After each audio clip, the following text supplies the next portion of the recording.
Hello, everybody, and welcome to Hangin with Hobo Live. Hope everyone had an excellent 4th of July if you celebrate that. Uh, I did take last week off. It was kind of a last minute decision, uh, realizing that I didn't fully intend to go have a live because I know that a lot of the viewers, aka Chris, and half the other that are here tonight, they're not here in the U.S. and the 4th of July is completely irrelevant to them. So I knew that I would have a small audience if I did do a live stream, but I also recognize that the other half were outside trying to blow their fingers off or watching somebody else try to do that. So I elected, and plus I was just tired.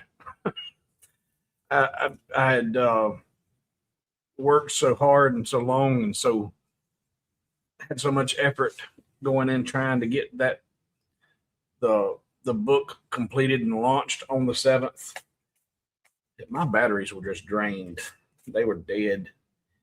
And while it was successful. I did get it done, got it launched. It's out there. It's in the world. It has a life of its own now. I also didn't think about there was purpose behind using the 7th as the release date. But I also didn't think about, it's in the middle of vacation season. Everybody's gone. Everybody's going. And I'm just not the most opportune time to launch the book. Too much else going on in the world for people to pay attention to that. So I'll know better next time. Because there will be a next time. That is just book 1, book 2, and 3 are coming. Hey, there you are.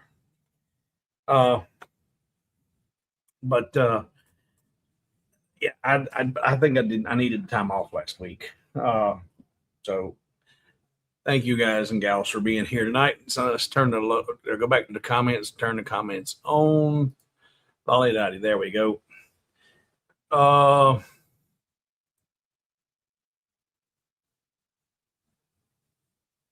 See, Chris says, what now? How else could you separate?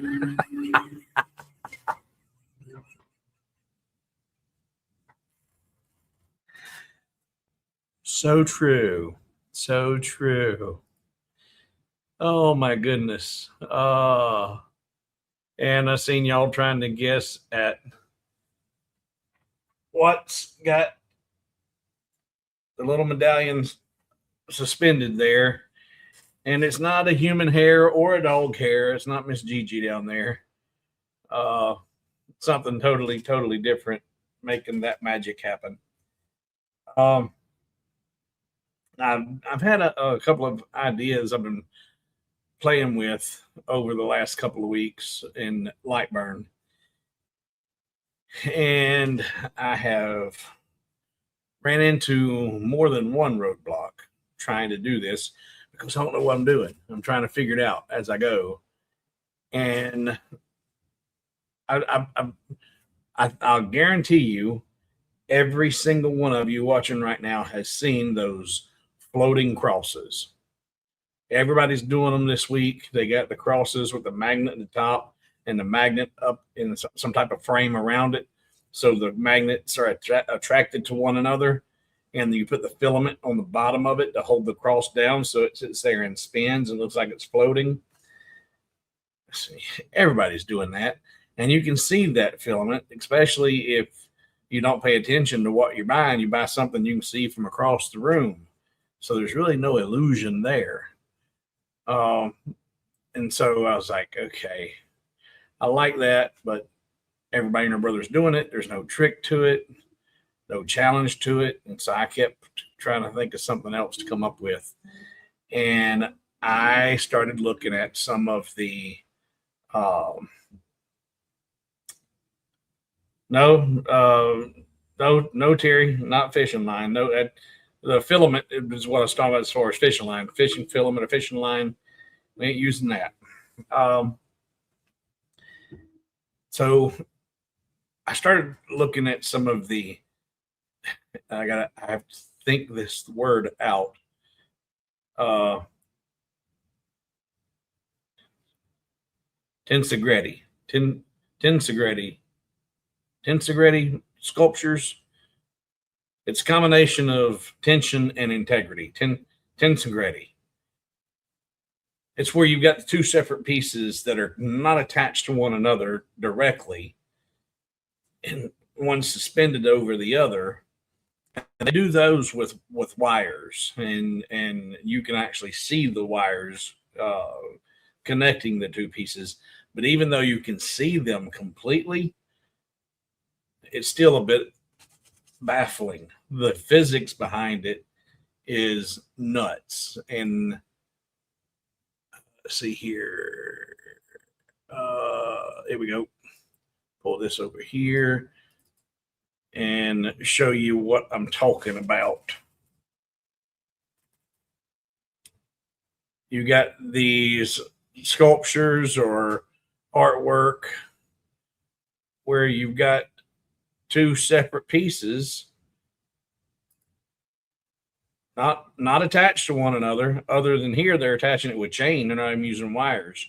But even though you can see the chain, the physics behind it is mind-boggling, because it's crazy. And here they're doing four corners plus the center support here.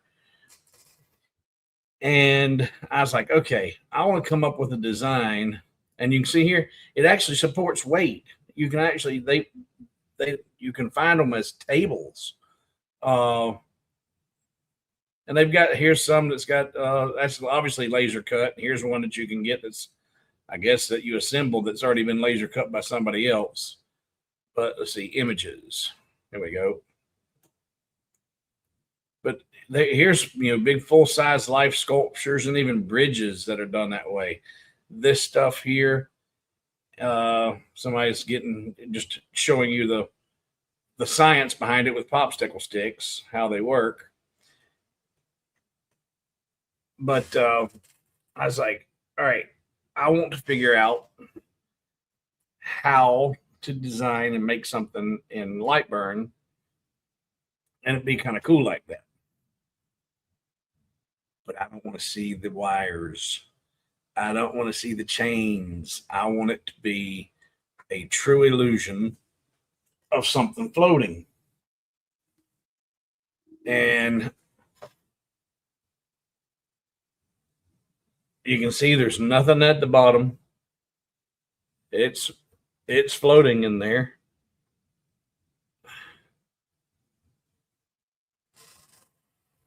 And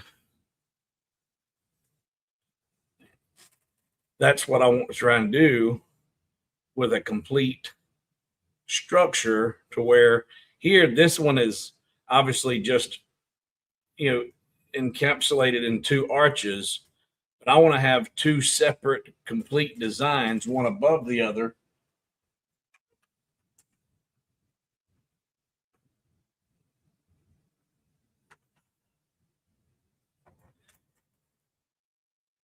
To have that same illusion to some of those sculptures. I want to make a table. I want to make a table that has no visible supports whatsoever. Something like this one, this right here, something like that. But instead of it just having, these arbitrary arms sticking there that interlock with one another at equal distance, I wanted to give it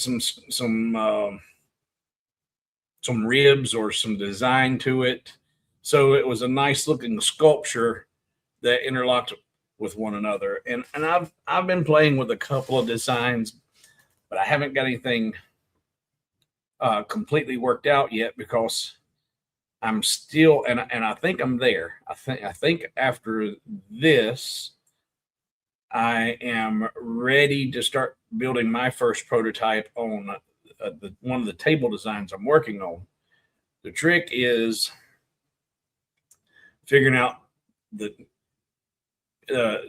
you've got one line that's under compression, and the other lines are under tension.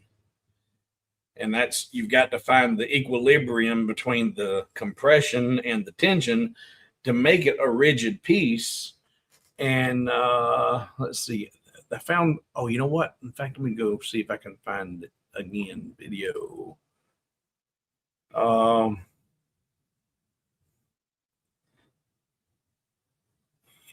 right, let's see.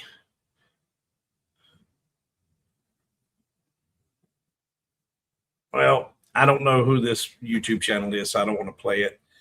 I don't know if it's obvious on YouTube, so I don't care that you watch it, but he might take exception of me putting it on my channel. So I'm not going to do that. But they're rigid. Like I said, you've seen that people had phones sitting on it, and depending on what you use and how you assemble them, the more rigid or more weight you could possibly put on them. So before you can run, you got to crawl, right? So that's what this was. This was my first attempt at trying to test the material that I want to use and see if it was even feasible. Because I don't think anybody's using what I'm using to pull off what I'm pulling off here. Let's see here. Would your design support a floating World Cup trophy? I think England might need one soon. I've not watched. I shouldn't say I've not watched. I've watched enough of the World Cup to think at this point, even that's fixed. I don't believe that there is a sport today left that the fix isn't in on. The fix is in on all of them. So maybe they will if they've paid the right amount of money or somebody's right lined the right pockets. I don't know. Let's see here. And Jack says he's got a few of those. Yeah, it is basic physics, but it's for someone who's never studied physics. And like I said, and I was getting all technical on you whenever I started talking about one line being under compression and four lines being under tension, because I've researched enough of it to start to get the basic understanding of it. But it's one of those things. It's like, all right, I see it, I understand it. Well, I kind of understand it, but it's still mind-boggling.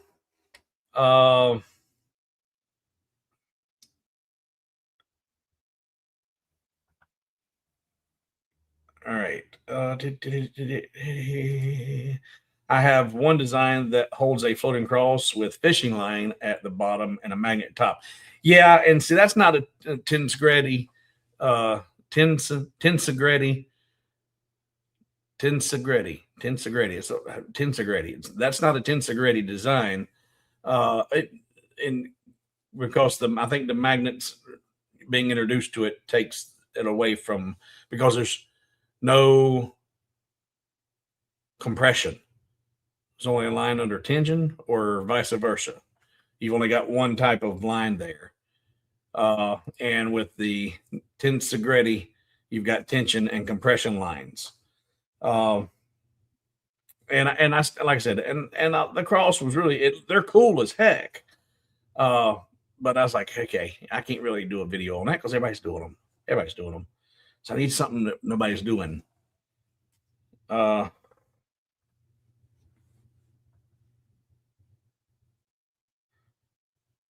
right. I don't think the World Cup is fixed so much as it is controlled. Well, to me, that's just kind of the same thing. I believe they all are sports. I believe that I think the fix is in on all of them. What game? I forget what game it was, because I could. That's how much I could care. I don't know who it was, but every one of them, you guys that are watching the World Cup, the entire game went on and nobody scored. Game was over. It was 0-0. So they decided the game off of penalty kicks.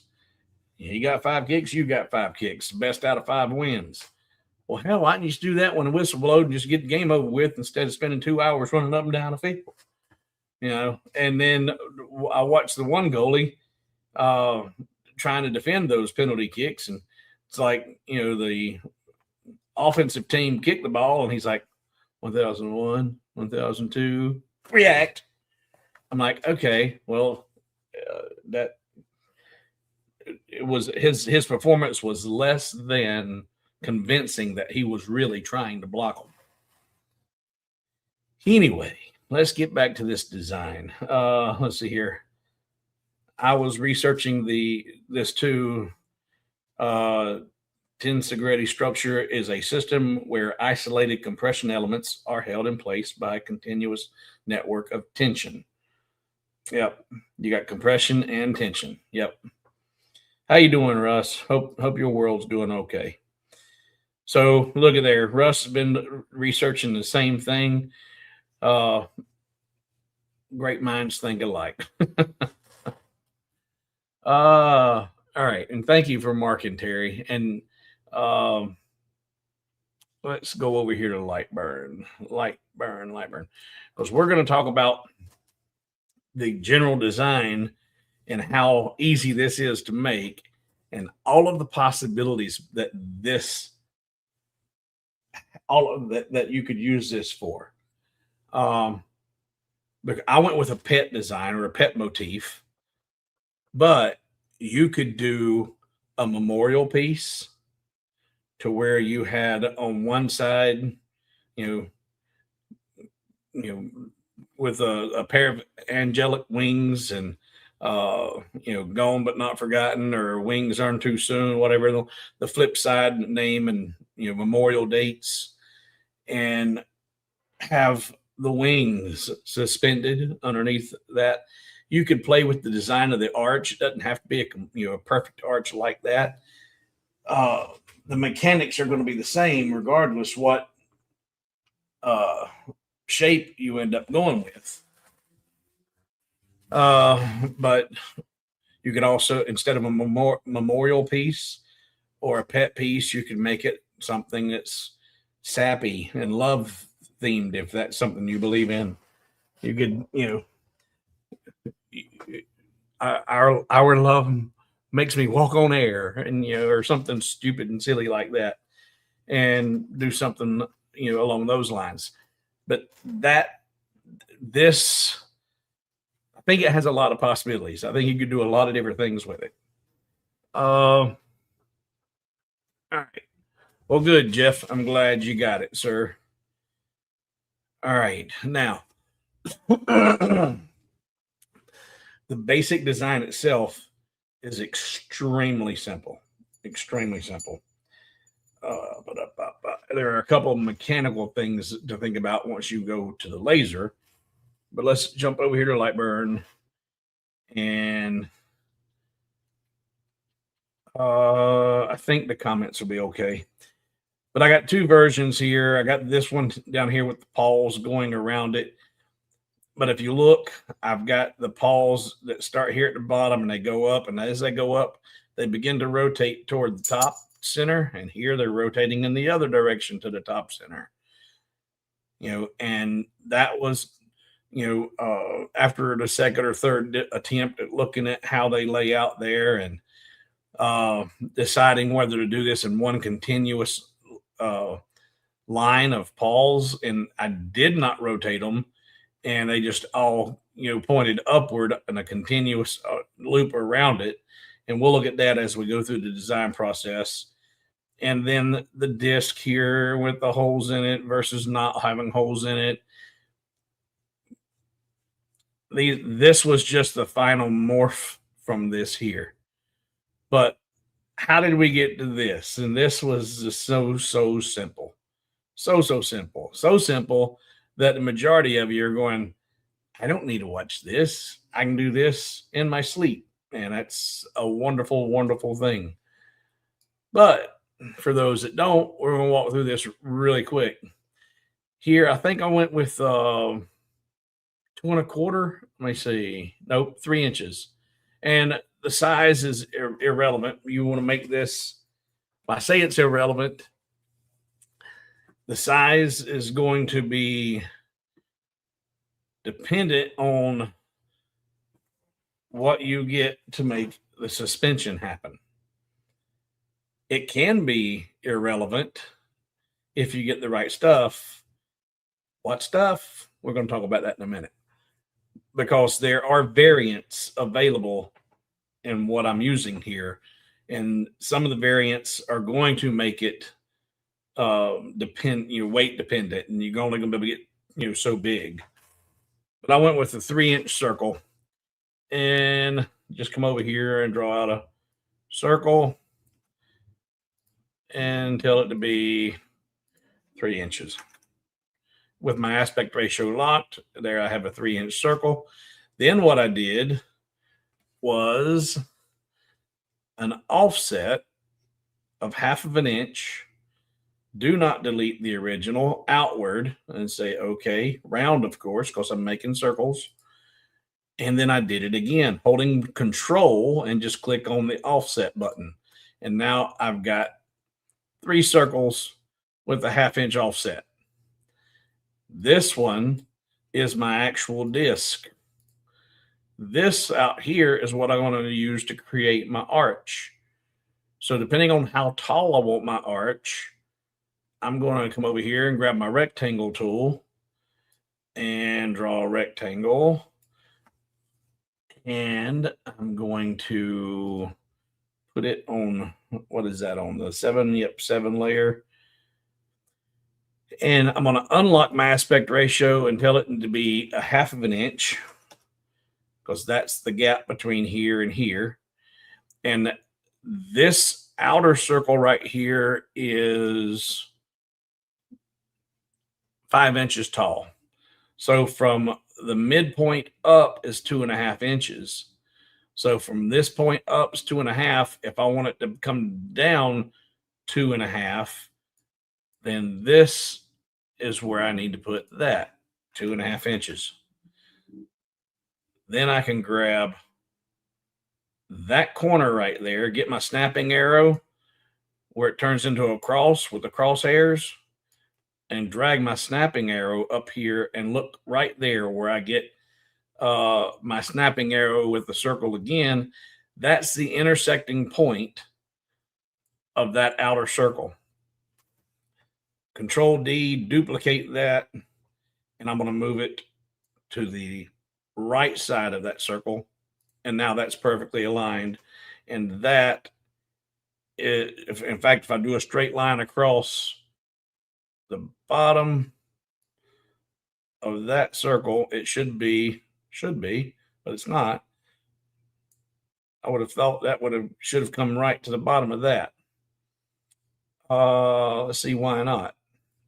Because that is 5 inches. That should be, if I bisect that, that should be 2.5, and that should be 2.5. That should be 5 inches. I don't understand why those don't line up. Let's look and see if that's on that. Did I get it on the intersection? Okay. Since I did an offset, that's already a path. So go to node editing. Yeah. So there's my nodes, and the corner is right on there. I don't understand why that's not extending all the way to 5 inches. Let's do this. Let's look and see. This is irrelevant, but this is, I'm just trying to figure out the math. Why did it not, if it's bisected at exactly 5.5 inches, leaving a 2.5 inch semicircle, and I put that at, why is that total not 5 inches? So let's grab, well, I can't do it right yet, because if I try to select, when I do this, it's going to tell me the overall height, and the overall height should be 5 inches because the biggest piece is that circle. Did I grab a bent guideline?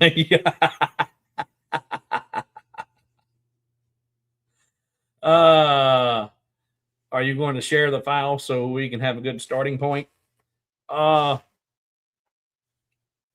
Sure. Sure, absolutely. Um, but this is the simplest. And the reason I want to show you this process is because you might not want to do just a couple of simple arches. You might want to do something completely different because the arch is completely irrelevant on the illusion of the floating disc. But this one, yeah, I'll make it available at the end of the live stream. The the top one, the basic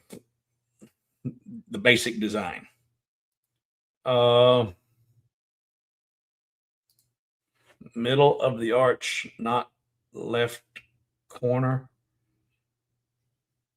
Uh, I, you're no dummy. You're no dummy. If you still are in the beginning stages of learning to do this, you keep coming back here and keep because this is what I would consider to be one of the most basic designs that you could do. And I want to challenge you simply because you've said this. Don't go download it for free yet. Once it's available, don't do it. I'm going through this step by step, and you're only going to learn by doing.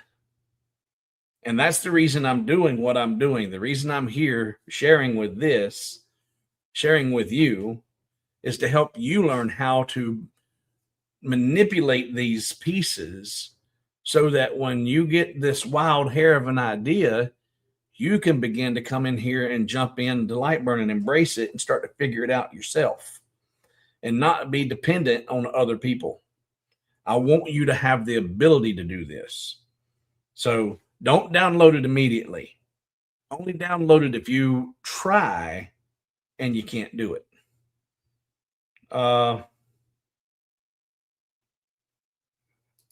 Step by step. Yeah. All right. So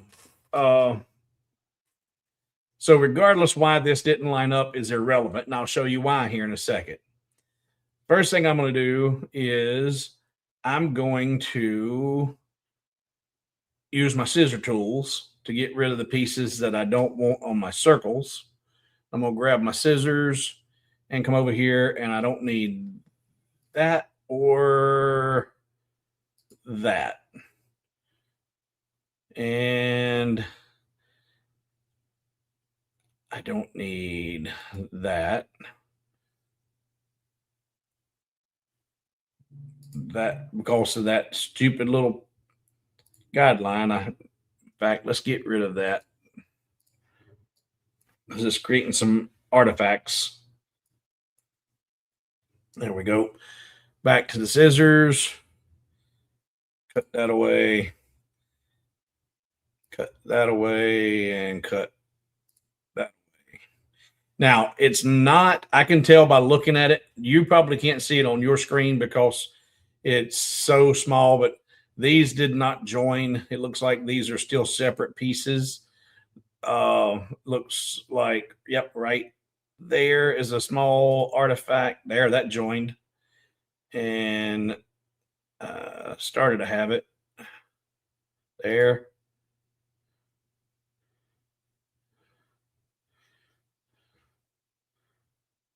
There. Oh, Control Z. There. And there. I don't know if that got it or not, but it looks like it might have cleaned it up. Nope, I still got 3 objects.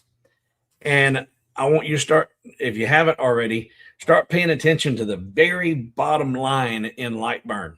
When you're using the scissor tools and you're trying to create a single object out of many, that looks like it's all selected and you got the ants running around. It looks like that's one piece, but if you look right here at the bottom, it tells you there's 3 objects. 3 objects. It is not one object. So now if I select this piece, it still has all of the ants going around. So that looks like it might be a solid piece instead of being able to select just this lower leg as one object and this was an object. So go and try closed shapes, or closed path rather, closed path.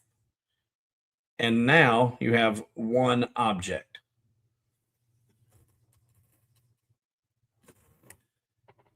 Don't move forward with your design until you have confirmed you have one object. Whenever you are combining shapes out of a square, a star, or a circles and all, and you're starting to clip and snip and snip, if it looks like it's intact, but it doesn't say one object down at the bottom, and you keep on moving and you go on through your design and you start adding more and more elements to it, you will be on an Easter egg hunt from Hades trying to find what is not closed. There is the tool in Lightburns, the option to close open shapes or what have you. But sometimes you just don't remember that that's there. It's just easier to confirm it, fix it while you're doing it. As Terry says, you always have other options. I just find it simpler to make sure it's right before you move on. And you say you never noticed that comment down at the bottom. Yeah, a lot of people don't. A lot of people don't pay any attention if that's what you're referring to, Oatman.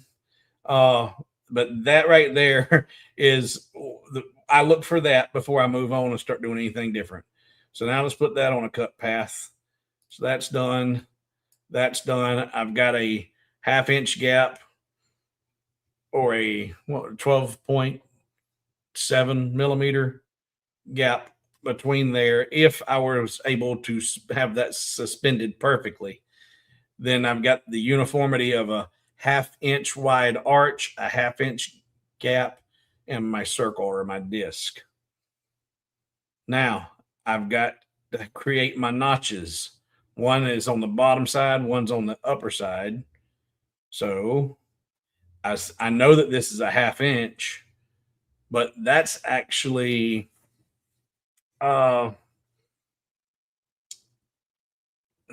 well, it is relevant and irrelevant at the same time.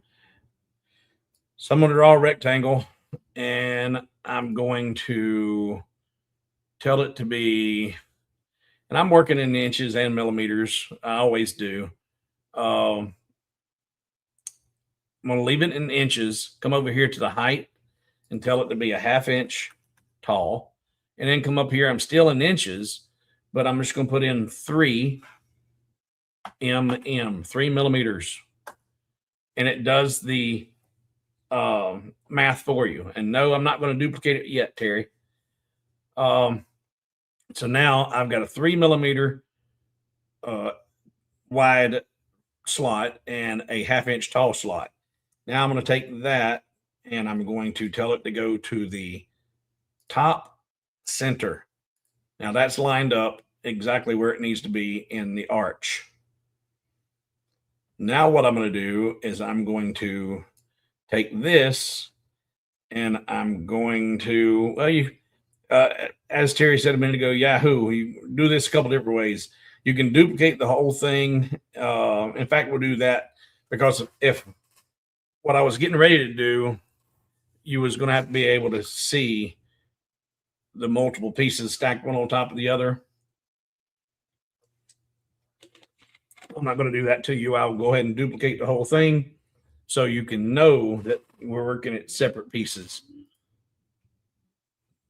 So go away, hourglass, whatever you're doing. So grab it all, control, duplicate it, move it over here, and it's going to move back on the screen. There we go. All right, now this, pay attention. Stop. Quit looking at your iPad. Quit looking at your watch. This is the step in this process where a lot of you will be going, what did it do? Why ain't it doing it? Why ain't it working? We're going to use the anchor point. We're going to use our anchor point to create the slot where we want it to be in the design. So I'm going to select this piece. I'm going to put my anchor point at the top center right here. These are what I refer to as anchor points. In the Lightburn text, I think they still call them radio buttons. I don't really know why, because I've never had a radio that looked like that. But top center anchor point, because that is where I want the square to be, or that rectangle slot to be anchored. I want it because I put this in the center of this piece here, and I want this to be at the top of on this one. On the next one, I'm going to put it at the bottom center. But by placing my anchor point here at top center, and then I come over here to my height and tell it to be a half, which would be a quarter in this case. But if for some reason you were doing something that it had a math that wasn't something you could easily in your head go divided by 2, you can do that right here. You can use it as a calculator. 0.5 divided by 2 and enter. And it just drew that piece up from the bottom and gave you exactly half. Now you come over here to this one, select it, change your anchor point to the bottom center, and divide by 2. And it pulled it down to the bottom. So now you have the opposing slots for your interlocking arches.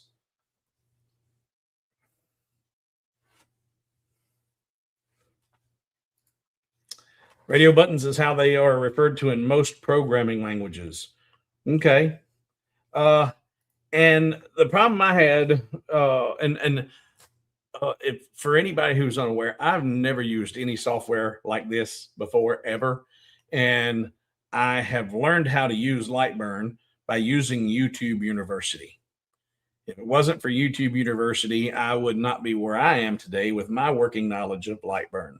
And I'm still learning as they continue to develop it and bring new and better features out. But I never understood those radio buttons. And then I started noticing how the pieces, how the shape would move depending on which button was selected. I was like, oh, okay, that's pretty cool. And then because I lived on a boat for 7 years and I lived on a river, so it was a current, I recognized that point, that radio button worked like where I would drop my anchor. If I drop my anchor, then my boat or square or rectangle would pivot or move around that anchor point. The anchor point never moved, and the object would move around it. And so I said, anchor points. That's what they need to be called, and nothing else. So now you have used your anchor points to get these the exact size you need them to be in the exact location you need them to be. But because this is an arch, it's a curve, you're going to need to do something to make sure you've got a good clean cut. Here, this one might work okay, but what I do out of habit, because I've just been doing them for so long, is select that, and from here, just drag it up past it. It doesn't matter. Come over here. Now this one's going to be a little different. See how this is inside here?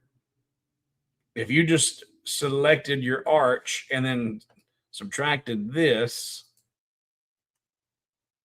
you get something funky going on, because it wasn't, even though it was at the very bottom, it didn't do what you wanted it to do. So I'm going to undo, do the same thing, select that, and just drag it down and past it. And now when you select your arch and then select your slot and subtract it, you get a nice clean cut.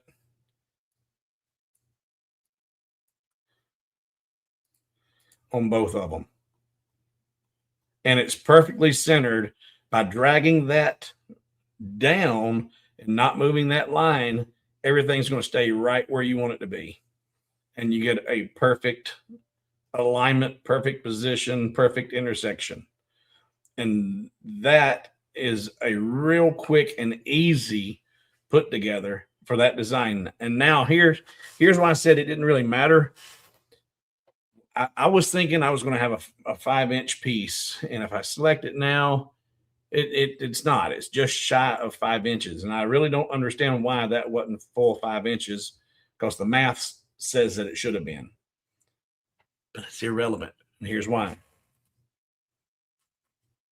Once you design this, and then you say, okay, well, I want one that needs to be a little bit longer. Maybe you want to do one that's going to have this exact look, but it's going to be much taller. And you're going to put what do they call those? A succulent. You're going to put a succulent underneath it. And then the little badge will be up above the succulent doing a little spinny thing or whatever. But you could put something underneath in the arch if you wanted to. So if you wanted to play with the height, you don't have to go back and start from scratch. All you got to do is use your node editing tool. And to make sure you get it exactly where you want it to be, you can there's several different ways, but the quick and simplest way that I would do it, what's Chris saying here? I can't duplicate the guideline problem. I wonder if it's caused by snap setting. I don't know, my brother. I don't know. Oh, okay. All right. And as Terry's pointing out, if you see folks like Jeff posted a one here, and I think, yeah, we had some up here too.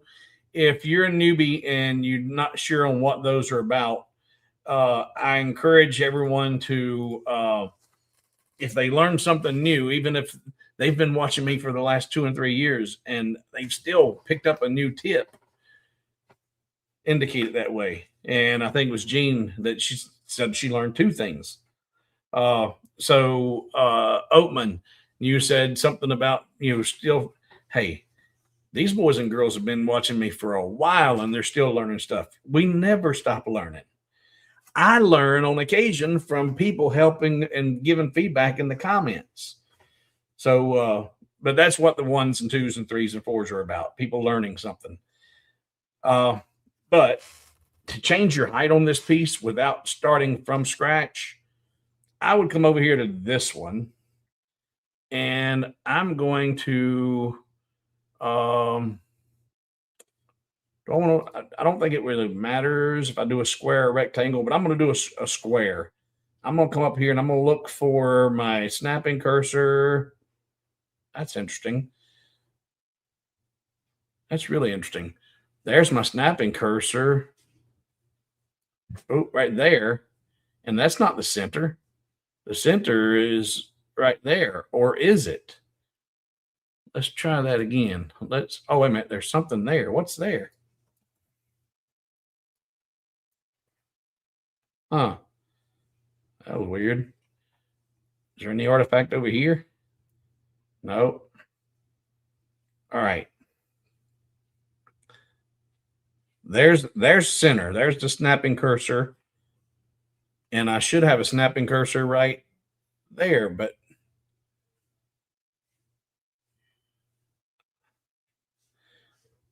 that don't make no sense either, Chris. My snapping cursor is supposed to indicate center point, and it's showing me a center point over here. And let's draw a straight line. And now that I've got a straight line, I want to tell that to go to the center of that. There we go. And bring it down.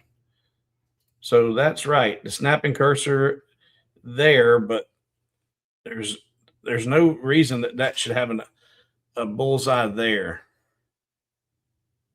unless that snapping cursor is just telling me there's simply a node there. Yep. So there's where the node's at, but it's not in the center. I don't know why it's not in the center, because that should have been the top center node of the circle to begin with, over here and not over there. And you know, this it's stuff like this that also, these are teachable, learnable moments. It's my understanding that that crosshair with the circle through it is your snapping cursor, and also where a node's at, and the nodes on the circles or the ellipses should be at 12, 6, 3, and 9. Well, obviously this one ain't at 12. It may have started out there, but once we started doing the welding of the rectangle and the other pieces, for whatever reason, that 12 o'clock node moved. And if you are using and relying on your snapping nodes only, well, then you could have just messed up the entire design. So if something don't look right, question it. Turn on your node, turn on the nodes, go into the node editing tool, and look and see. Hey, it's not where it's supposed to be. Nope, sure isn't. So anyway, in fact, let's go over and look at the other one and see if it's at the top dead center. Well, we cut it out. All right, irrelevant. But now that I do have an intersection point, I will draw me a rectangle right there from that intersection point, top dead center. I'm gonna do a square. Oh, and I want to, and that the difference between that, there I'm holding shift, and holding shift is going to make it draw a square and draw it out from the point that I started at. Holding control draws it from the center out. We don't want to do that. I'm just holding shift, and I'm going to draw it out and bring it down here, and I'm going to tell it I want it to be 6 inches. So I was guessing at 6 inches, and now I'm at 6.3. Using our anchor points again, that is where I want to keep that square anchored, which is the top left. So I'm going to come up here and select top left, turn my aspect ratio lock back to lock of you, and then come back here and just tell it 6 inches. And watch this corner of this square is going to jump up here in this direction. And now I've got a 6-inch square. So there, now I know from the top of that down here is, and it doesn't have to be a square. I could have done it as a rectangle. I like using my squares when I'm doing stuff. Now I should be able to use my guideline again, grab it and bring it down here and snap it to the bottom of that square. And then I can actually get rid of the square, grab both of these, go into node editing, and then select all those across the bottom and just we'll start arrowing them down. That's too far. Let's do shift back up, not enough. And then we'll control arrow them down, control shift arrow. And if I want to be really, really crazy specific with it, you can do this there. That would be close enough. There, 10 hundredths, 12 thousandths off. That would work. But if I wanted to be crazy, crazy specific with it, then grab another tool line from over here, a guideline. I don't want you to see all that yet. Grab a guideline. Got to get your selector tool to do that. There we go. And bring it to the side of that arch right there. So now that's a straight line. Then you can go back and get your nodes, select all of them across the bottom. And with all of them selected, you can come here and grab just this one. Oh, look at there. I don't have my guideline just on it. Can't do it yet. Got to get my guideline right. There. Now go back and get the nodes on both of them. Select all of them, zoom in tight. And now, like I said, I'm being extremely fastidious, but see, I can over here, I'm way out. That's no longer going to be a straight line. That's why I've got that guideline, put it there so I can know it right there. There's my snap point. That keeps everything parallel. And now that's exactly 6 inches, and I can get rid of those and make them go bye-bye. And I didn't have to go and redesign the entire piece. And I actually like that a little taller than the 5-inch that I started with. And that's right there is a little bit taller. Let's see here. Yeah, I got it zoomed out a little bit so you can see her little body there when she stands up. I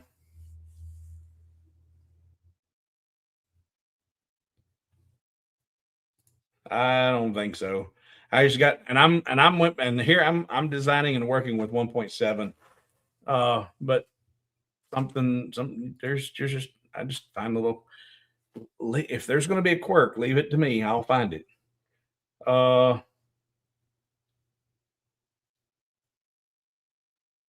So anyway, all right. So that is the basic design for the actual piece. Now let's look at putting a design around the perimeter. And just for giggles, I'm going to do the dog paws once, and then I'll show you how you can use it for make about anything you want to work. But let's go back over here, and I'm going to show you how I created my tool line for this, because if I was smart, which I've never claimed to be,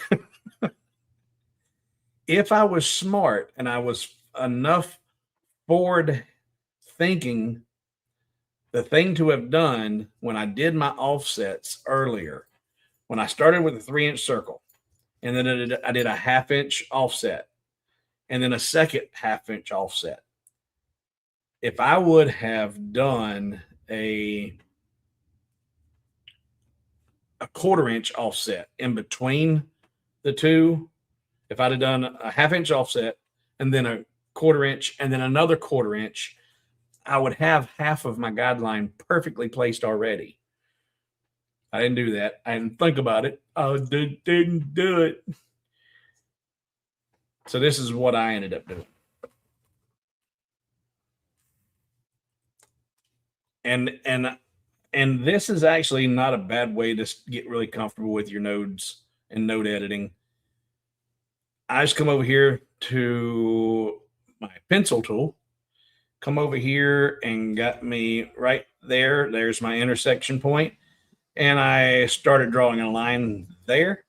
And I come over here to an intersection point right there. And I stopped drawing a line right there.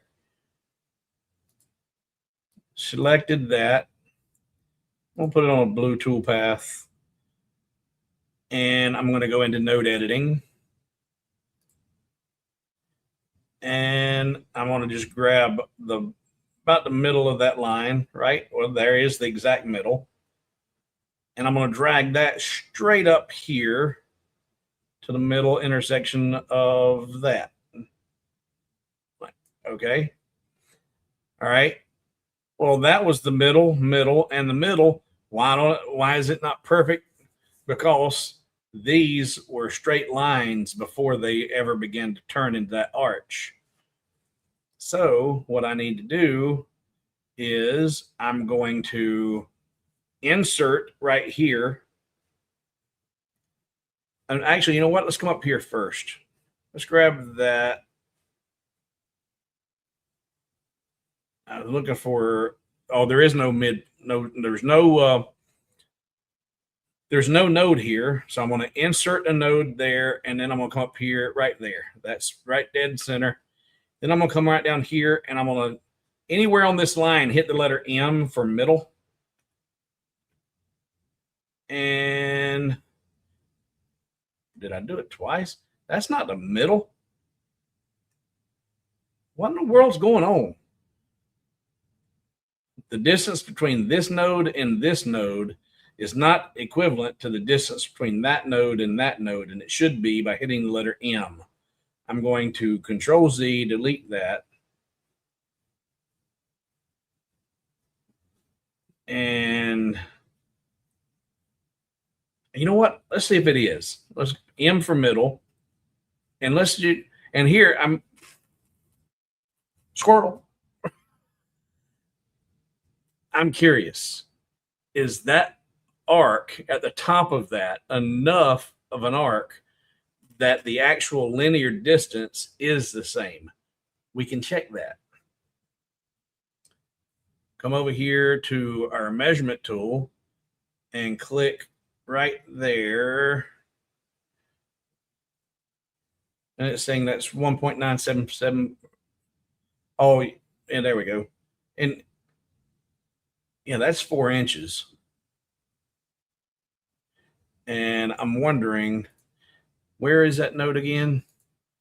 Yeah, it went all the way up to there.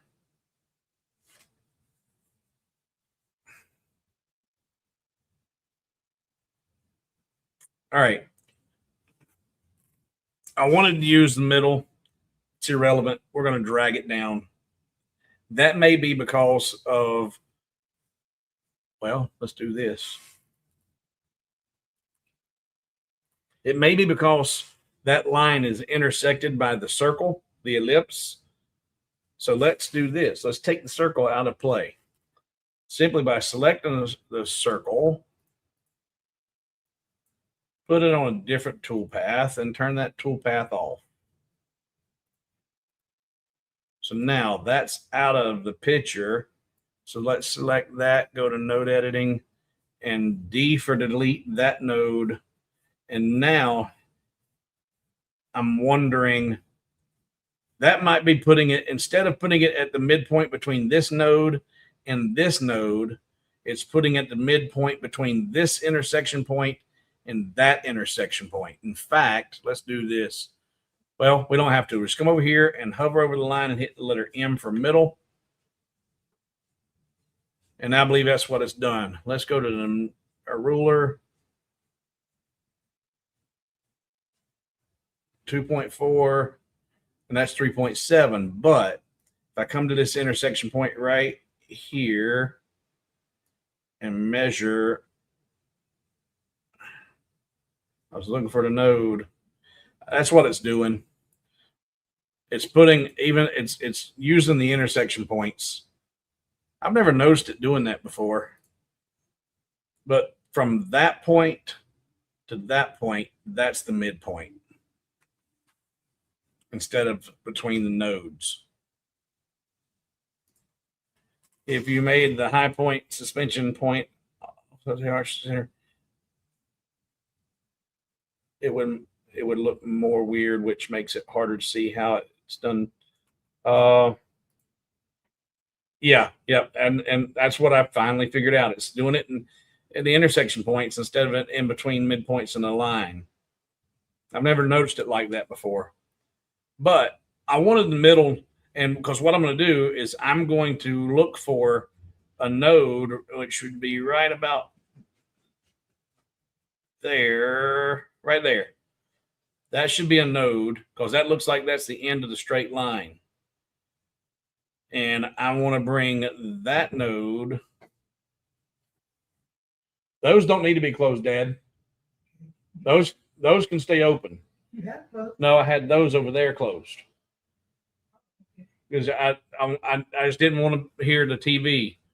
But those can stay open, and I'll open those back up once I get out of here. Sorry.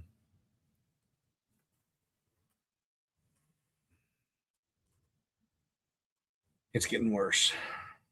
It's getting worse. Yeah, I could turn the arch off too, Tare, and make it.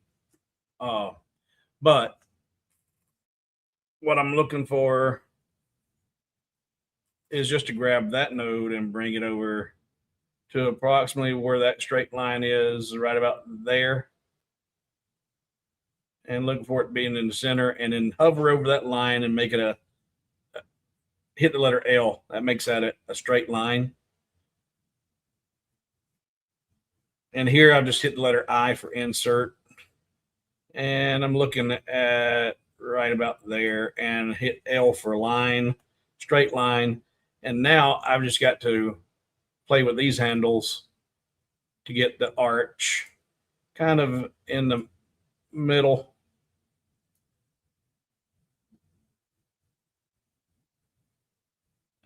And as I bring that down, it's closing that gap spacing there. And that right there looks pretty darn good.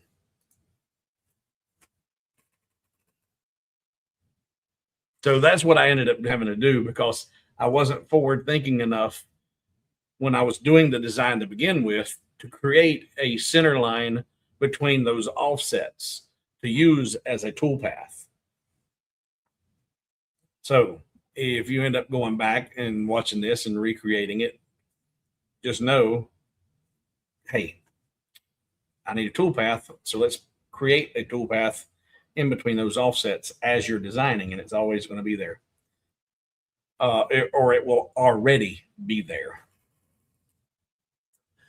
Now, something else to think about, if you're going to use a piece of artwork, and let's grab my dog print, there we go, and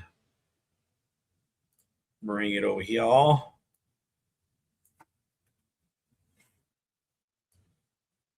Shrink it down to appropriate size, put it on engraving. If I start that and copy it along that line, it's going to, if I start at the, I wonder, can I start up here? Hold shift, select that, and copy along the path. Yeah, I can start it anywhere on that path, but it's going to stop at the end of the path. And since the end of the path was all the way to the bottom, you see where it puts it. So you don't want your line to begin and or end at the actual bottom of that. What I would do for appearance sake, no matter what you're going to put around that perimeter, here I'm doing it at about 3/10 of an inch. So it's not filling up the complete width of the arch, but it's a good size. I would leave at least that much space from the bottom of the arch to where the next one starts, to where the first one starts and where the last one would end. So in that case, that line would need to come up 3/10 of an inch, give or take. Couldn't you do an inner offset? You know what? I thought about that when I was doing the design. And let's come over here. We've got to have another one. I've already created this one here, and I can just copy and move it over. But just for giggles, with what Tier is asking, if I select that and do an offset inward of 1/4 inch, no, see, it does that funkiness. It won't give you that. I thought about it, and this might be why I didn't do it, because I have recalled that, it's 0.24. Now that could kind of work. And actually, you know what? Let's do that 0.3. 0.3. Huh. Now that was weird. 0.3 don't work, but 0.24 gives you that. And you could actually make that work. But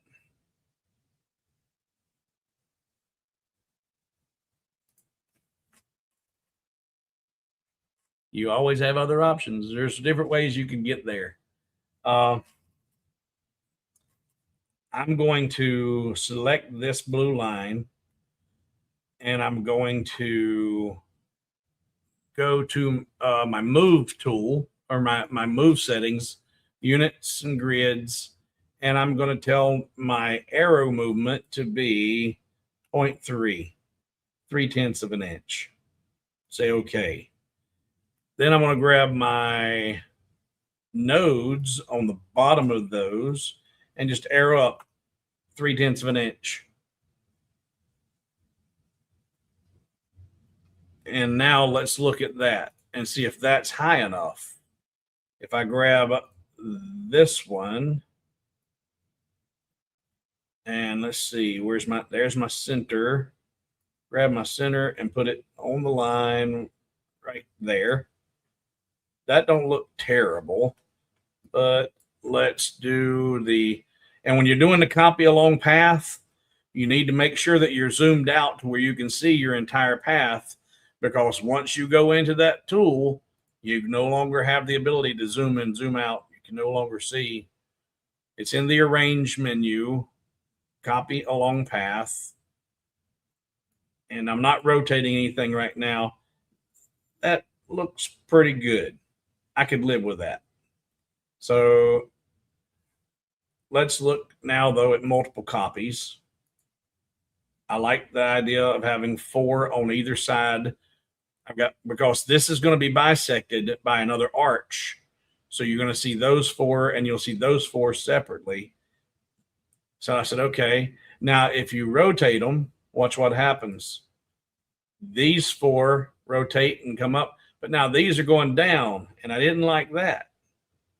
So I was like, all right, well, in order to get this look on both sides, I needed to end my line here instead of having it go all the way around, and then duplicate that partial arch on either side. So I could have these going up and pointing toward the center, and these coming up and pointing toward the center. If you break nodes at the outer or at the outside corner, then do an inward offset, would that work? Oh, you know what? That would work. See, yeah, we'll try that here in a second. Let's see what Chris is. With the start point of copy along path, you can fix an end copy of playing with the space between copies. Another way, yeah, playing with the space between copies. Absolutely, yep. Just another way, and those are the types of things. A more advanced person, I never play with that space between copies. Very rare, I should say. Never say never. But like, who was that? And I'm Oatman a minute ago. And that's what I'm loving. See, Oatman's already said 3 things. And Oatman, I don't know if Oatman's, the MAN is indicating that you are in fact masculine, or if you are a lady. I have no idea. Oatman might be a city in Arizona. I don't know. But Oatman has indicated that they have now learned 3 new things. And I like to try and keep it. I love the KISS method. I love the KISS method. Keep it simple, stupid. Sometimes by trying to keep it simple, I overcomplicate things. Sometimes. But now I like the idea that Jer had. And let's go over here to this other one and break the nodes and do. Now, I don't know if it's going to work, because you can't do an offset of a line. That won't work. But it's a good thought. That was a really good thought, because I was getting ready to try it. Oatman is a town. Okay, very good. So, Jared, that was a really good idea, but you cannot do an offset of a line. And if you broke that on the corners so that it was just a line and you try to do an offset, it's going to go, oh, what do you want me to do? It won't know what to do. It won't work. And just for giggles,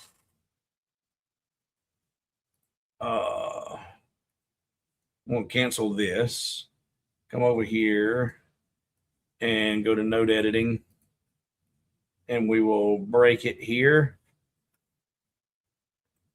and break it here. And then when you select just that outer line and you do an offset, well, it does it and it'll do it in both directions. But, well, you might could still make that work. You'd have to do a little bit of, let's do corners. You know what? Let's leave it at round. Let's get this out of the way. You can do an offset of line.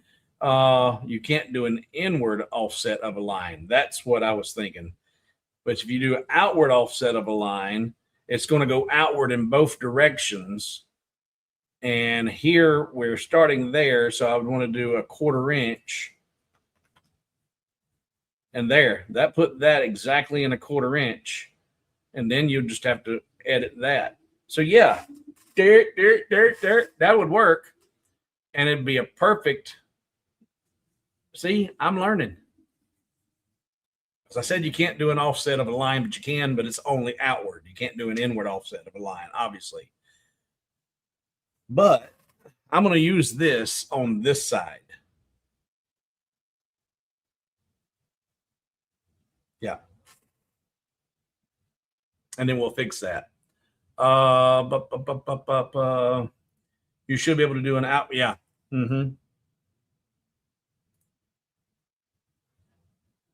Hello. No see on my end, but glad to be back here. Oh, long time no see. Okay. Long hair, Miss Wybrow. All right.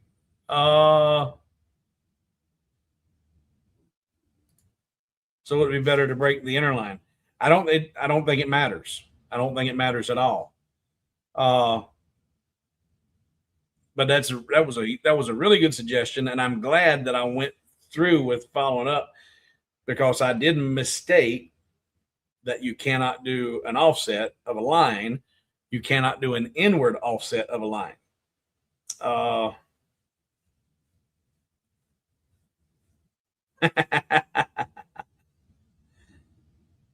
right. Okay.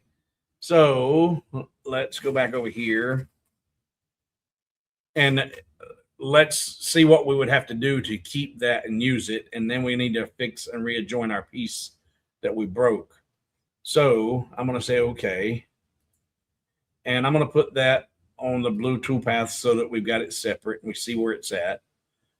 And if I use the scissors and make one cut, it should do it. Grab the scissors and cut outside the box. There we go.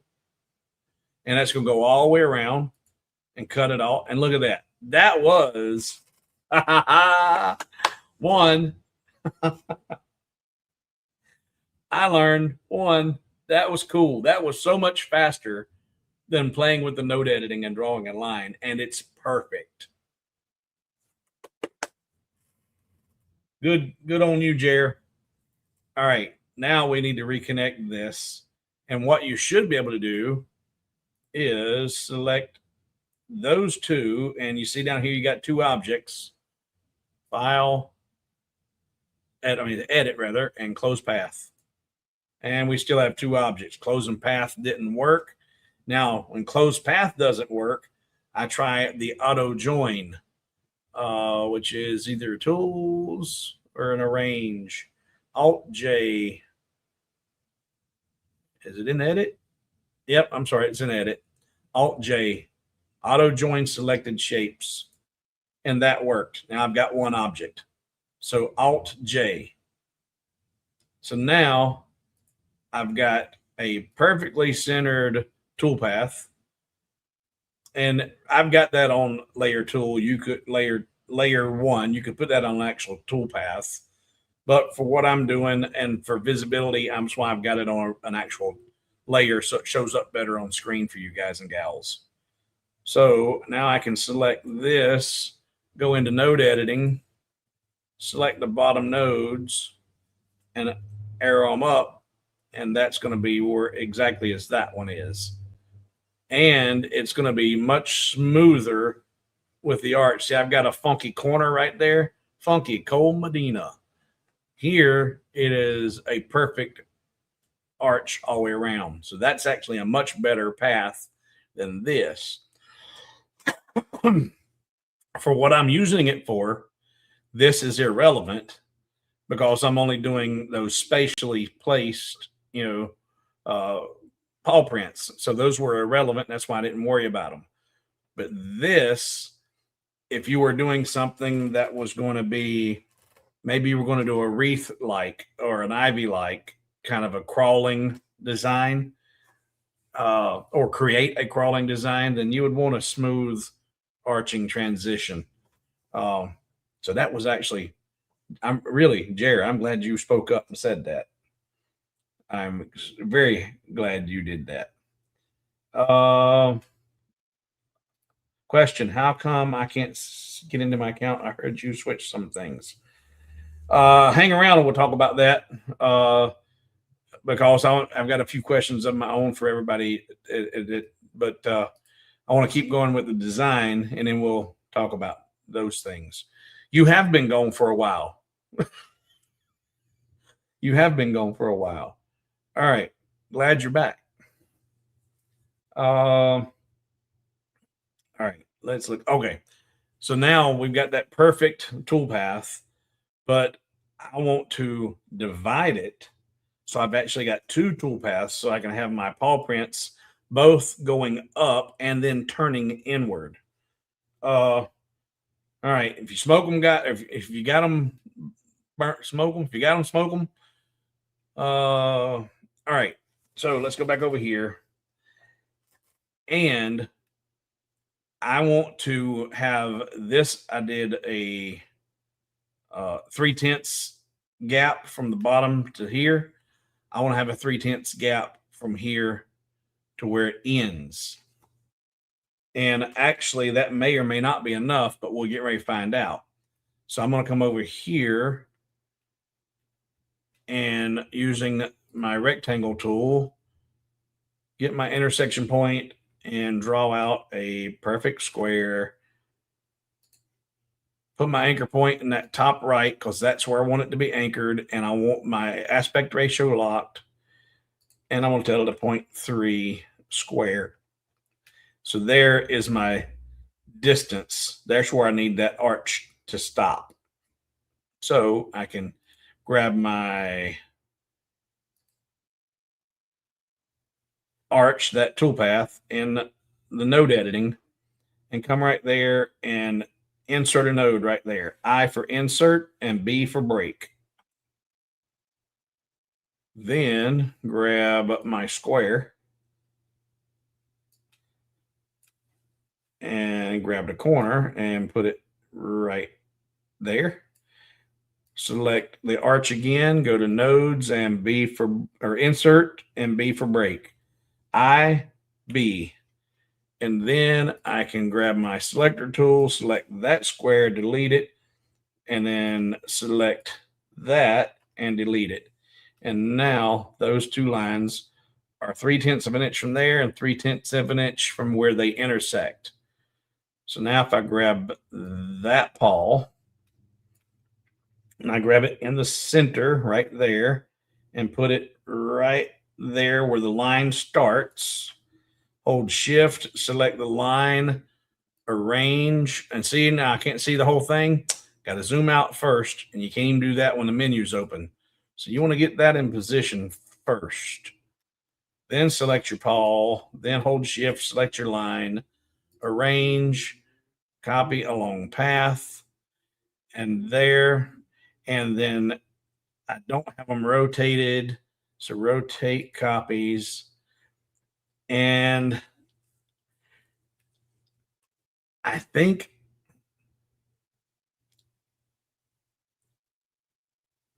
I would probably shorten that up a little more looking at the distance between that toe and where that intersection is going to be. Visual, it may be exactly the same, but to look at it just by eyeballing it, it looks like that is going to be closer to that arch than from where that started.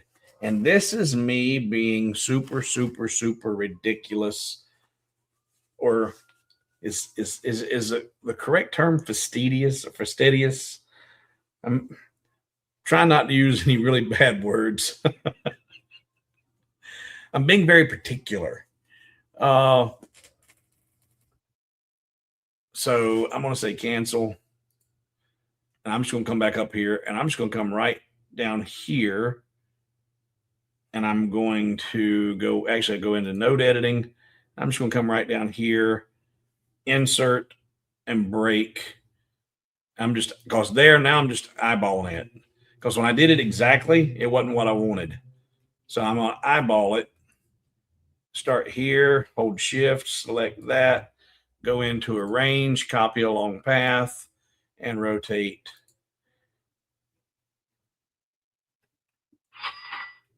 And I think I'm gonna like that better. Say okay. And since I didn't pay any attention to where or what the distance was on that, I don't know what to do over here. That's all right. I don't need to. All I got to do is select that one, duplicate it with a control D, put it on a different path. Let's put it on something. Let's put it on the green path and make sure that that path is turned on, and it's not. So turn that on. And now bring it over here a wee bit, flip it, mirror it, grab the bottom, and put it right on the bottom of that one. And it's not quite there.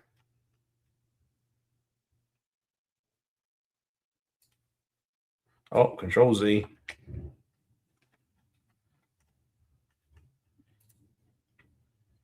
Grab that one.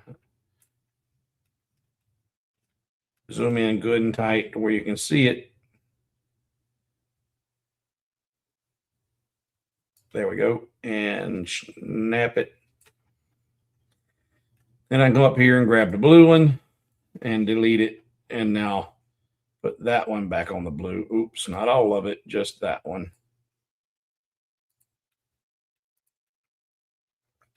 And I don't want that one, but I want to take that toolpath, hold shift, grab that toolpath, and I'm not going to group them now. I'm going to control D, duplicate them, and then group that duplication, and then select this arch and tell it to go to the center. There we go. Then I need to ungroup them again so I can work with them individually. So now those are exactly like those.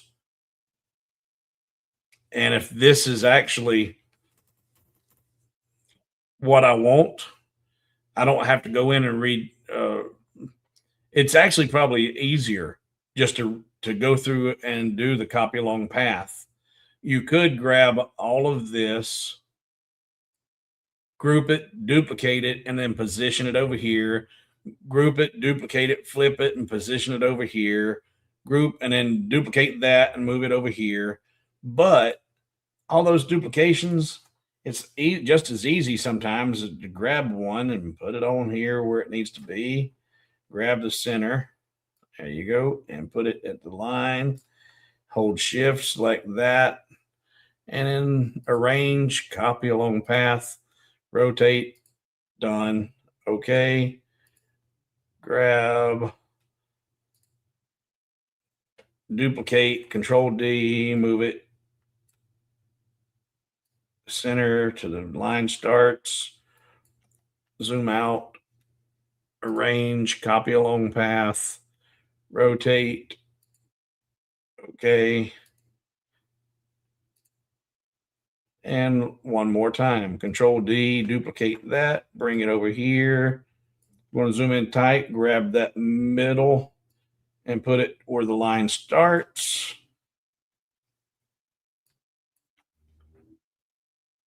Arrange, copy along path, rotate. Okay, done. And once you've got those placed, you don't want to leave these on a tool path. Once you start to go cutting out your shapes, put them on or on a layer. Put them on an actual tool path and be done with them. You don't need them anymore, but they're there. And that's got switched somehow. Let's put that back there. There we go. All right. Yeah, you could say that sometimes does tend to be an issue. Um,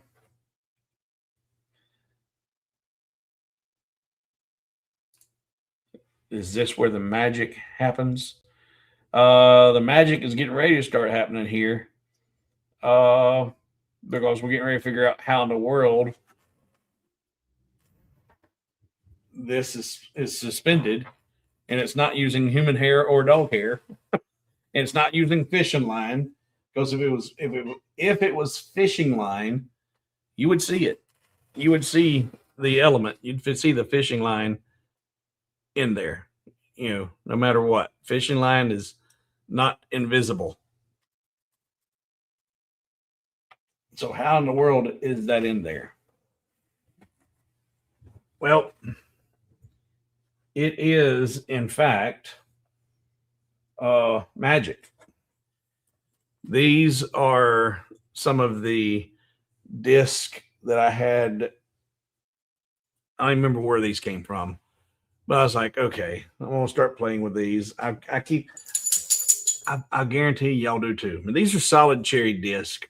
They're good for something. I have no idea what, so I don't want to throw them away. But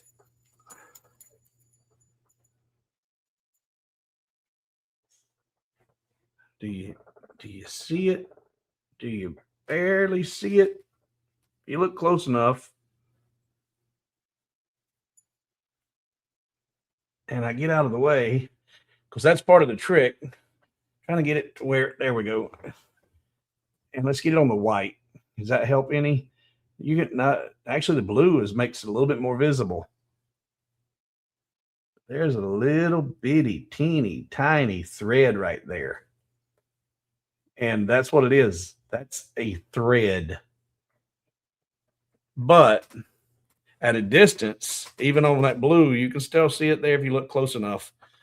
But on the white, why in the world that white, it disappears compared to being in the blue. But now when I put it in front of my black shirt, you definitely don't see it. This, boys and girls, is magician's thread. This is invisible thread. 90% of the 90% of the visual illusions you see on stage when it's a dollar that's floating over, and he's making it dance around and he's doing all these crazy things, or it's a pen spinning in a jar or changing direction, it's done with invisible thread. And it's amazingly strong. That's 2 pieces of solid cherry. And I'm spinning the heck out of that. And it'll eventually come to a stop. And once it does, the tension that's in that line will stop it and make it start spinning the other way. I'll stop it and let's see if it'll find it. Oop, I about dropped it. Not there it goes. Starting to. But you buy this on a spool. There's a spool of invisible thread. It is black in color, and I want to share with you the link. And I actually got 3 spools when I bought it. And bring them over here. I'm gonna copy. Actually, you know what? I don't have a copy of that link. I'll just show you this. In fact, do this. I mentioned this a while ago. Anytime you need to buy anything off of Amazon, and member or not, do this. But especially if you're not a member, if you're not a member on the website, which is what we're going to have to talk about here in a few minutes for long hair. If you're not a member on the website and you don't want to make that kind of financial commitment, I understand. But if you would like to help a hobo out and you're buying stuff on Amazon once a week, once a month, regardless, go to hobowithwood.com/Amazon. If you go to your browser right now and type in hobowithwood.com/Amazon, it's going to take you to the exact same Amazon you would go to if you went to Amazon.com. The difference is once you make your purchases after logging in with hobowithwood.com/Amazon instead of Amazon.com, they'll give me a few pennies off of anything you purchase. It ain't going to cost you a single penny more in your purchases, but it will send me a small commission. So do that now. If you've got another browser, go over to hobowithwood.com/Amazon, and then we're going to go into Amazon and search for this. So,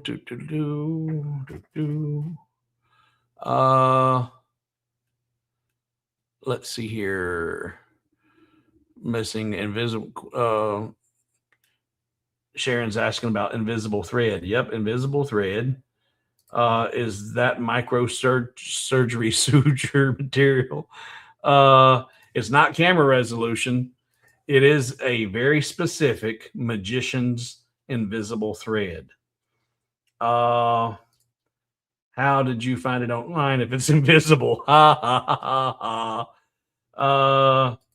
Just duck down to your corner magician supply store to get some. All right. So if you go over to Amazon and you search for magicians or for magic thread or invisible thread, you'll find a bunch of different possibilities. And this is the one that I purchased.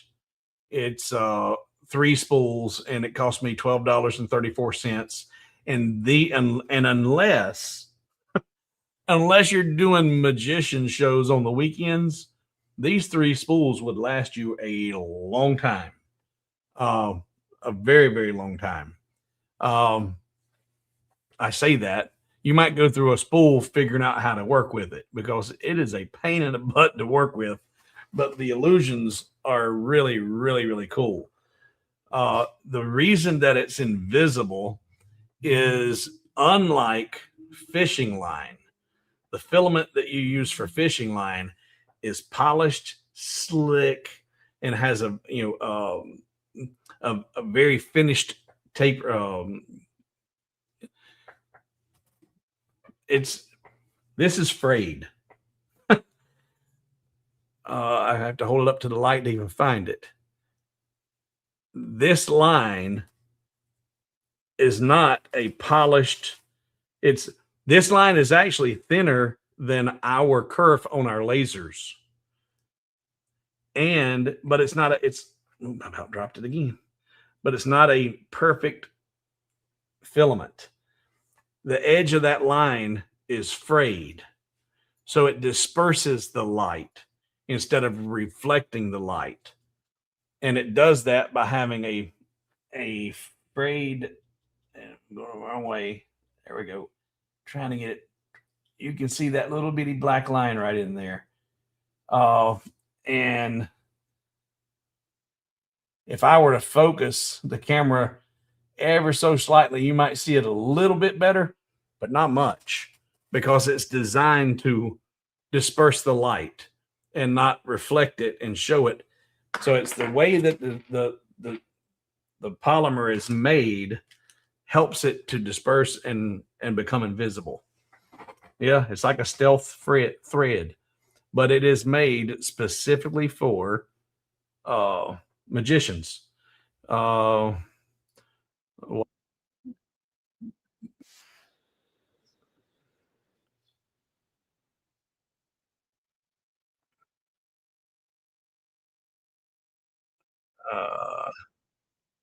And here he is,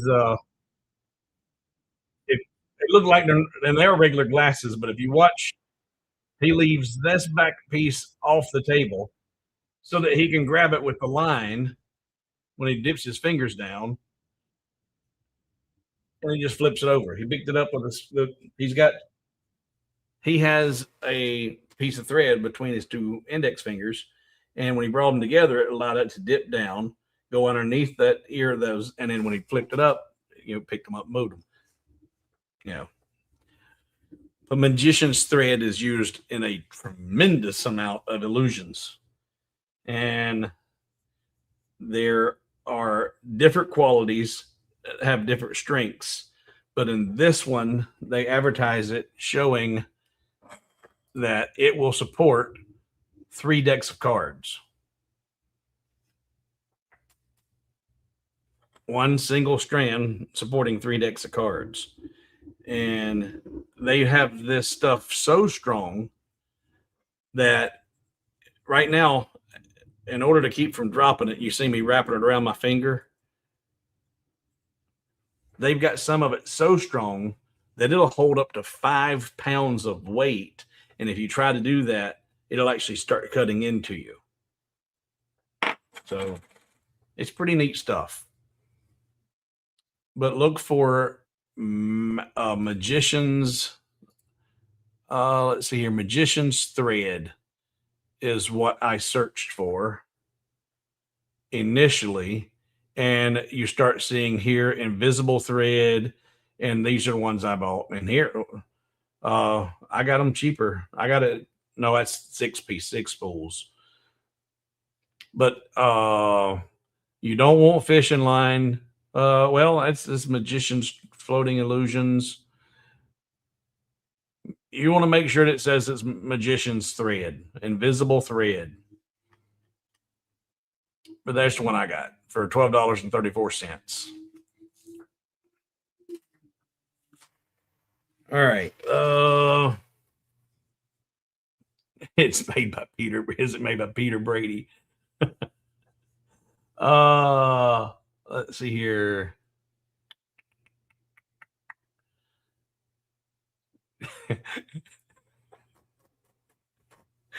You can see it just fine when it's on the spool, but when you break off a piece and you're getting ready to start loading it into your piece or whatever you're going to do, it can be a problem. I lost half a dozen of my sections whenever I'm trying to get them in place, and then, oh man, you're like, they will disappear. I've lost a bunch of it sitting here getting that piece put together. Well, long hair, it is cheaper because rare earth magnets, which I suppose if you're doing those, because that's why I did this. I've seen everybody's doing the crosses, and I said I want to do something different, and I don't want to use magnets. And and I said this before you got here, the magnets, you've got 2 magnets involved, top of the cross, and the support that and they're wanting to, so you have to use that fishing line at the bottom to keep those from, going into one another. Well, here you could do away with the magnets completely and use the fishing or the invisible thread to actually suspend it and let it be. All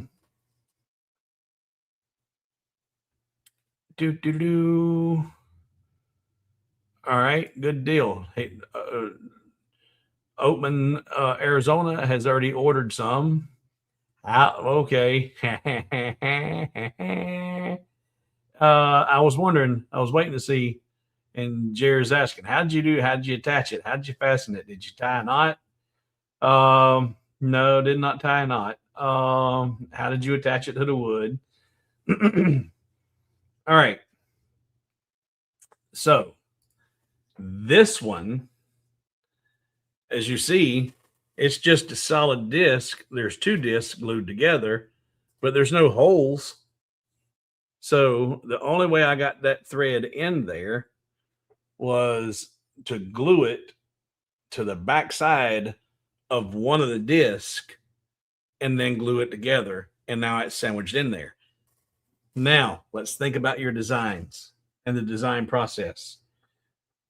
If you're, this stuff is not, when I roll off the spool to get what I want, I just break it. You can break it. It's strong, but you can break it. So that means when that 4-year-old grandchild comes over and sees that and goes, "Oh, that's cool," and they go grab it and they're going to break it right off because they don't know better because you're stupid. I mean, let's face it. That's how we all learn. We all burn ourselves on the stove because we're stupid. We didn't know no better than to put our hand on the hot burner. We didn't do it a second time. If you did, then you were a little bit more than just stupid. That's how we learn from our mistakes. Well, the reason these have holes in the design around the perimeter of that disc is because I did not tie it, or I did not glue it to the sandwich.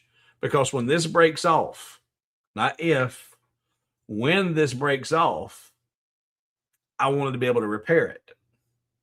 So what I did with this design, go back over here to Lightburn, I took on our disc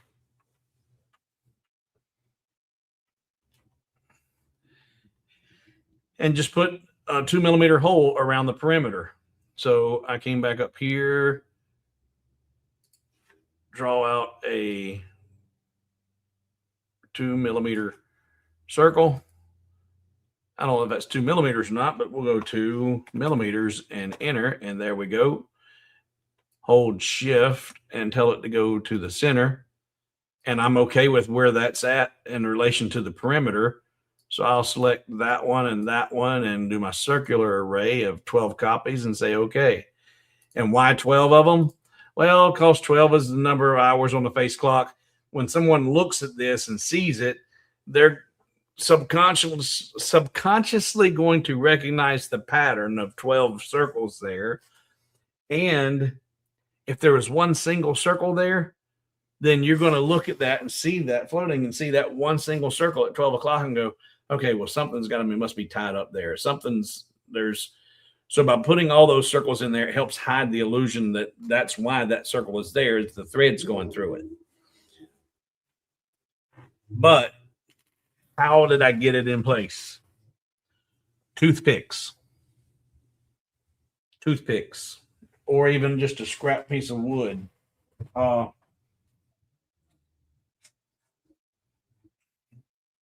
Golly, I'll work with magnets too, but that thread's a whole lot cheaper. I was looking to see if I had. There we go. Even a scrap piece of wood will work. A toothpick, anything that's small enough to go through that 2mm hole.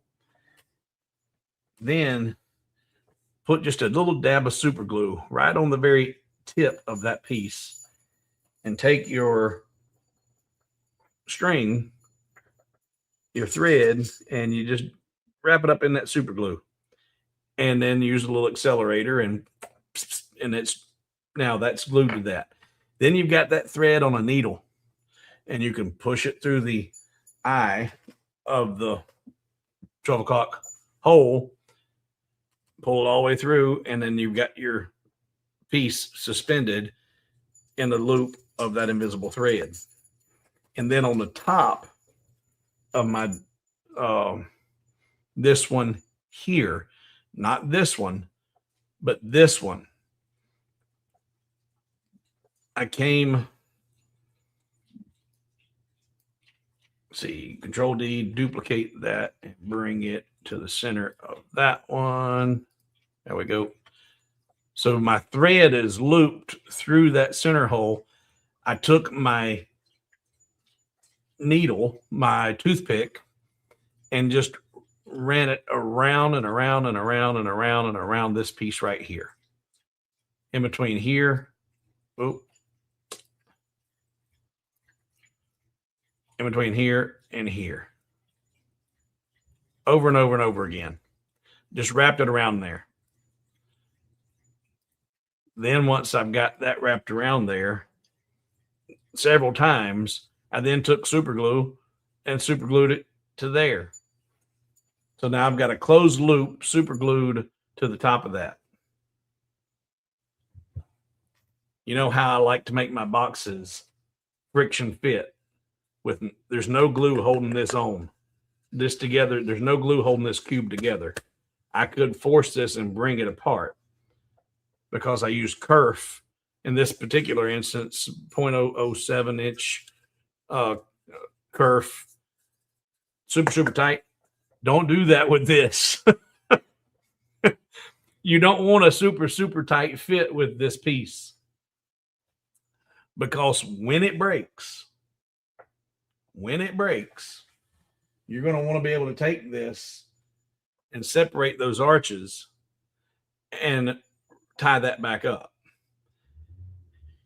And if you make it super tight, friction fit, you also stand a chance of, when you press those together, of breaking the very thread that you just spent, 3 or 4 minutes looping around, and you're going, dadgummit.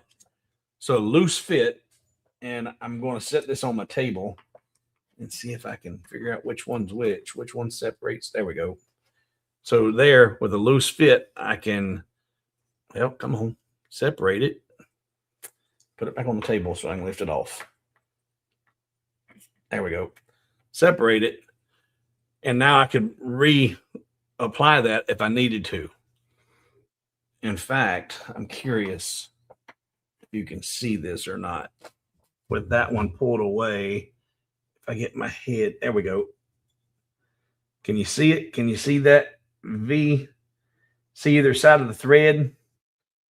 Does that help? No, that blue mainly makes it stand out though. And I can't, but you can see it. You can see how that thread is looped on either side of it.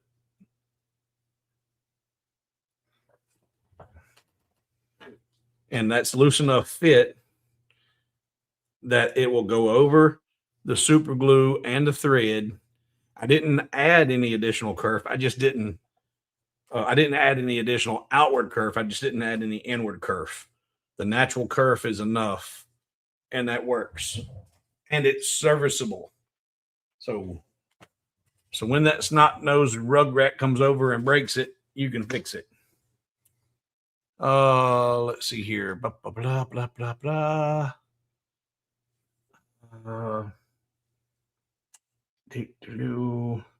Not sure what right was about, but okay. I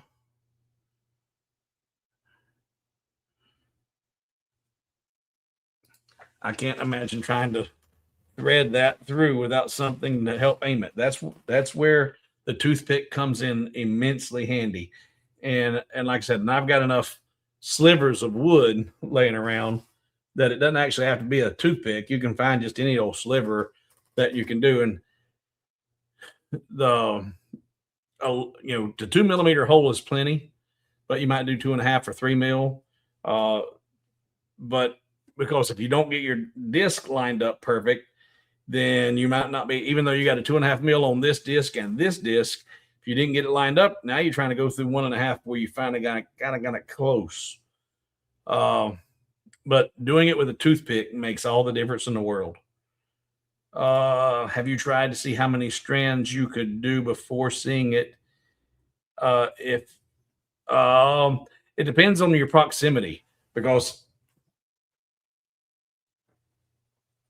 I can see that. I can see the one strand. I can see it, a foot away. I can see that.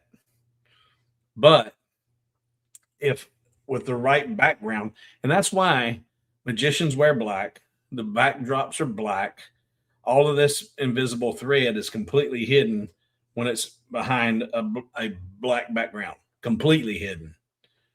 But by all means, play with it and see what you get. Just the number of times you wrap it around to adjust the height and hangs it. Yep. I wrap it around, and then on occasion I would actually have to lift the disc and pull it a little taut and just keep wrapping it around and wrapping it around, and then a little bit of glue.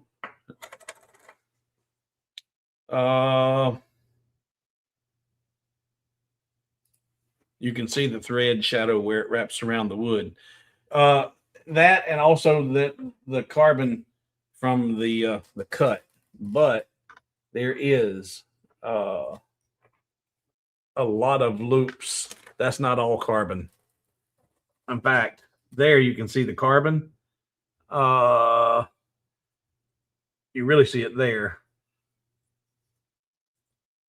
but you can see wrong way. There we go. Now you can see the thread. In fact, you can see that piece right there. There's the end of it where I broke it off.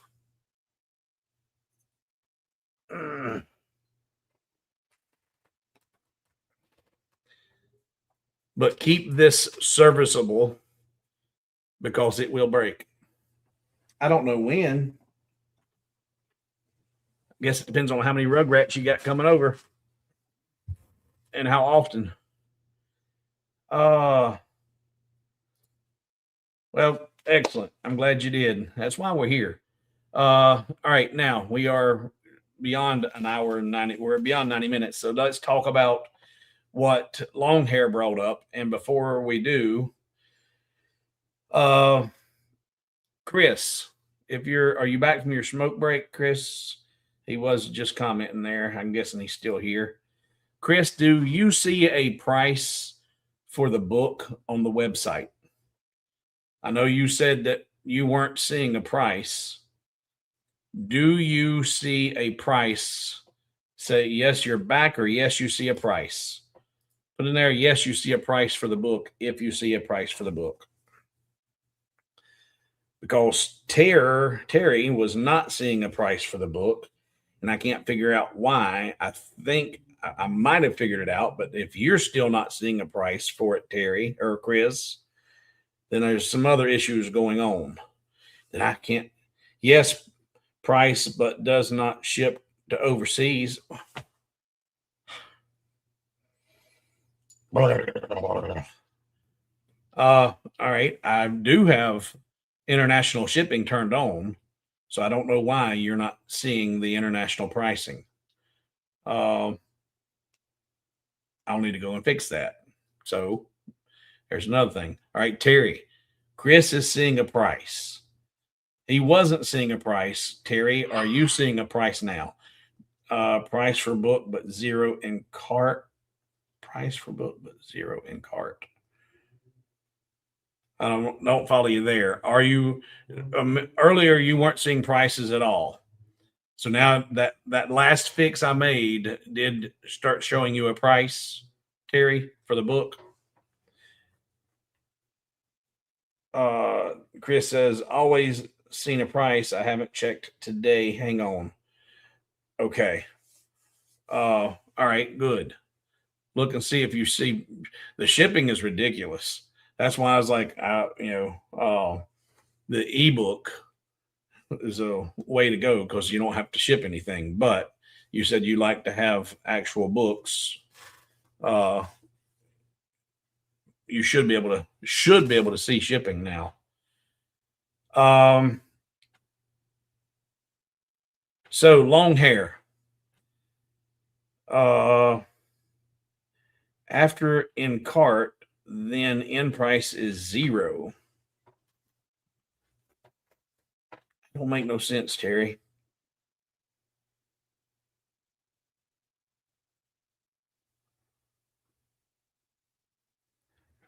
All right, and Jeff says the same thing, I think.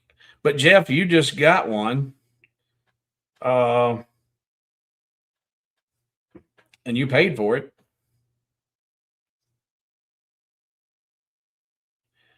I think, all right, if you go to the ebook shows zero. Okay. Well, Terry's not looking at the ebook. At least I don't think he was. But let me go look at that real quick. Go here and go to admin. So long hair, back last year, I had a whole lot of trolls and bots infest my website. I had a tremendous amount of fake accounts that were on hobowithwood.com. Combine that with Patreon becoming more and more greedy and also taking more and more control and more liberties with my Patreon and my patrons, I elected to go away from Patreon completely and to have my own member press website.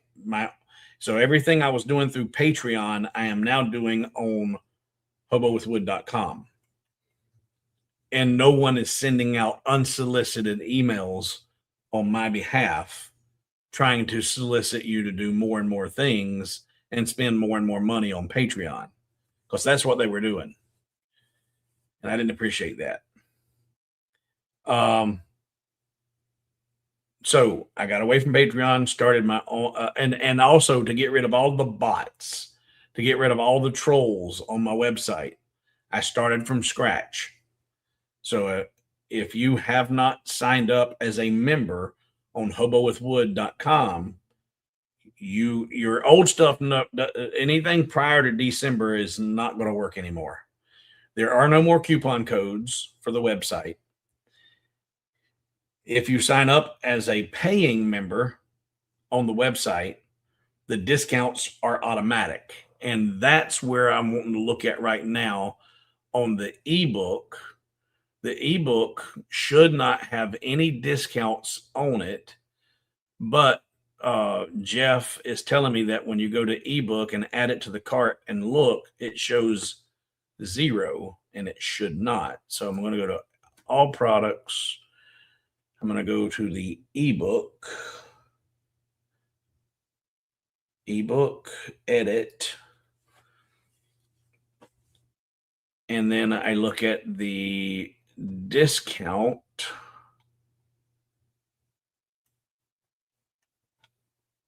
There, discounts.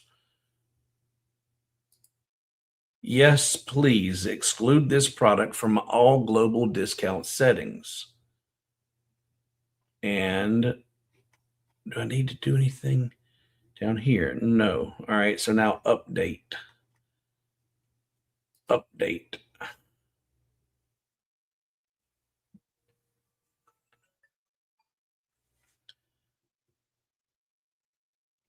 All right. Clarification. If you add the regular book to the cart and then add the ebook is 0. Well, the ebook should never be 0. You see a price for the regular book. And Wayne, what I just did should have fixed that. The ebook should now show a price if you log out and log back in.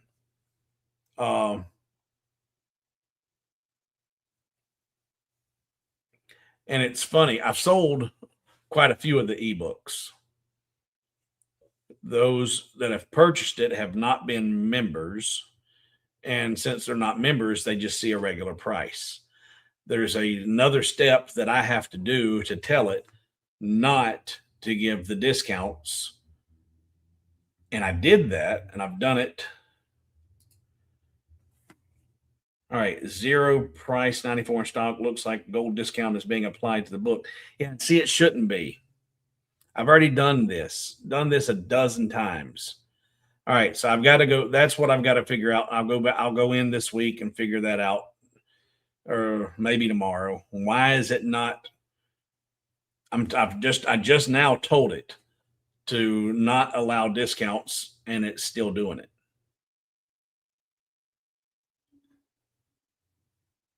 All right.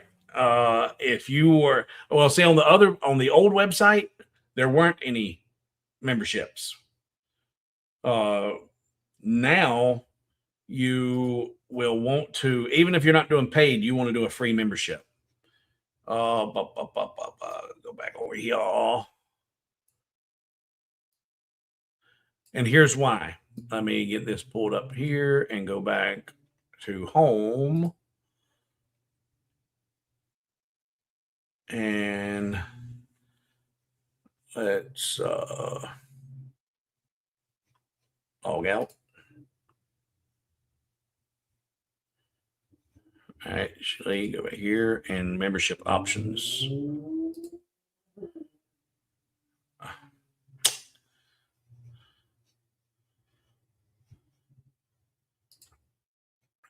Well, there we go. And membership. Home. Okay.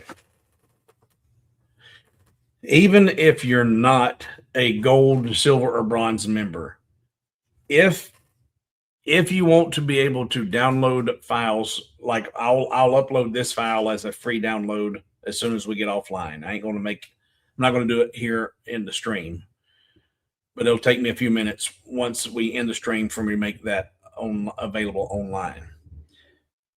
But if you download any of the free files, or if you buy files, if you do not have a membership on the website, you may have trouble logging back in and finding where you bought it in the history because you didn't do it under a profile. So go into the website, the new website, go to hobowithwood.com, membership options, and at least do the free membership. And when you set up the free membership, essentially what that's doing is just setting up a profile so that you can come back and log in to your profile and see all of the history of your downloads. Now, I cannot stress to you enough that especially if you're silver or bronze or a free member, it is in your benefit. It's to your benefit to make sure you save your downloads in a place that you can access them and go back to them anytime you need to. Because if my website goes down and you spent $60 last month on files and my website crashes and you were depending on my site to be able to access those when you need to, I'm sorry. You should have saved those and organized them in a place that you have access to them. Because don't depend on my website as your backup. And if you don't have a profile, you won't be able to access that history. So by creating a free membership, you're essentially just creating a profile that allows you to see what you have done and access them through your profile, through your history.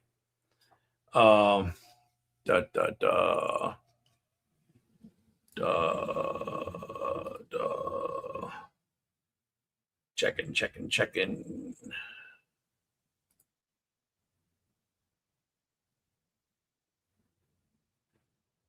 Oh, well, God bless you, Chuck. Chuck's in the background, and Chuck just got the audiobook inbox.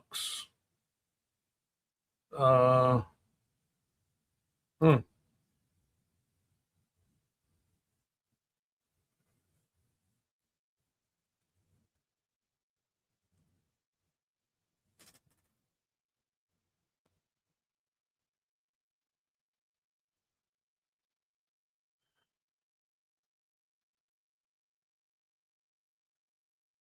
All right, look, we got to go back. Where were we? All right.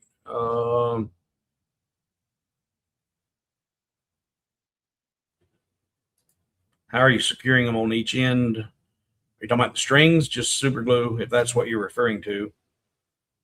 Got that.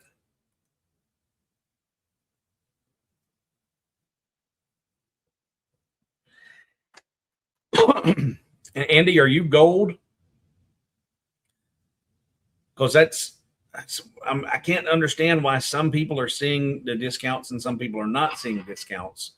I thought I had it figured out with Terry's profile, but apparently I still haven't got it figured out yet.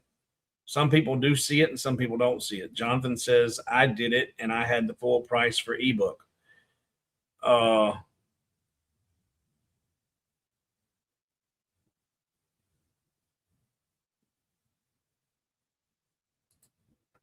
When it comes up for card details, it shows the price of $24.99, but with invalid shipping address. All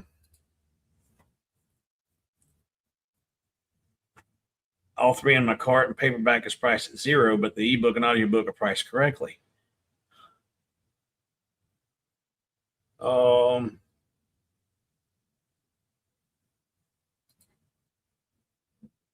Still showing $0. See, I don't understand I'm about to research it and figure it out. I can't understand why some are seeing pricing and some are not seeing pricing. I did look at my email and I don't have anything, Terry.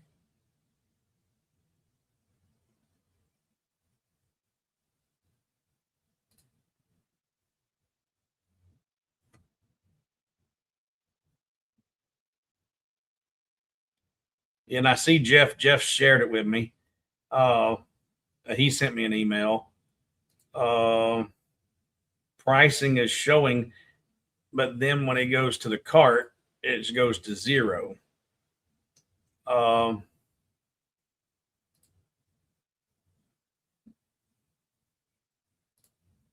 And I seen your email earlier, Terry, about checking the email. I seen that and I went and looked, and I don't have anything from you.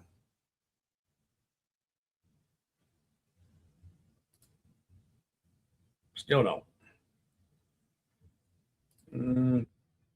Yeah, it never came in my inbox, my friend.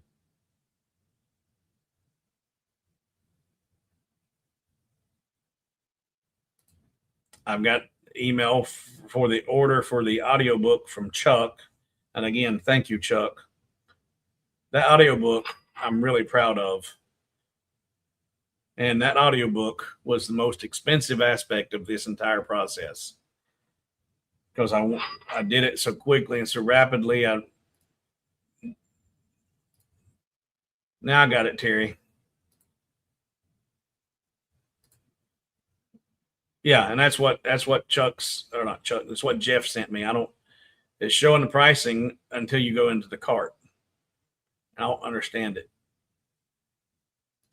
But the audiobook, I recorded it in just a couple of weeks and then edited and went back and I do some pickup lines. But it was $2,940 in studio time.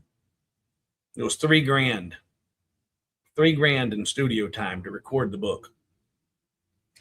And but it was worth every penny. The quality is excellent. But I've got to sell a lot of audiobooks before I even come close to recovering my cost on the audiobooks. And Andy's a gold member.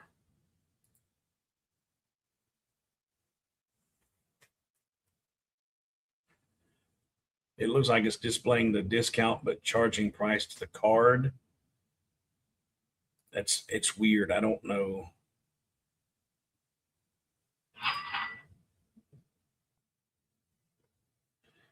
If I had the book bundle, it seems to work right.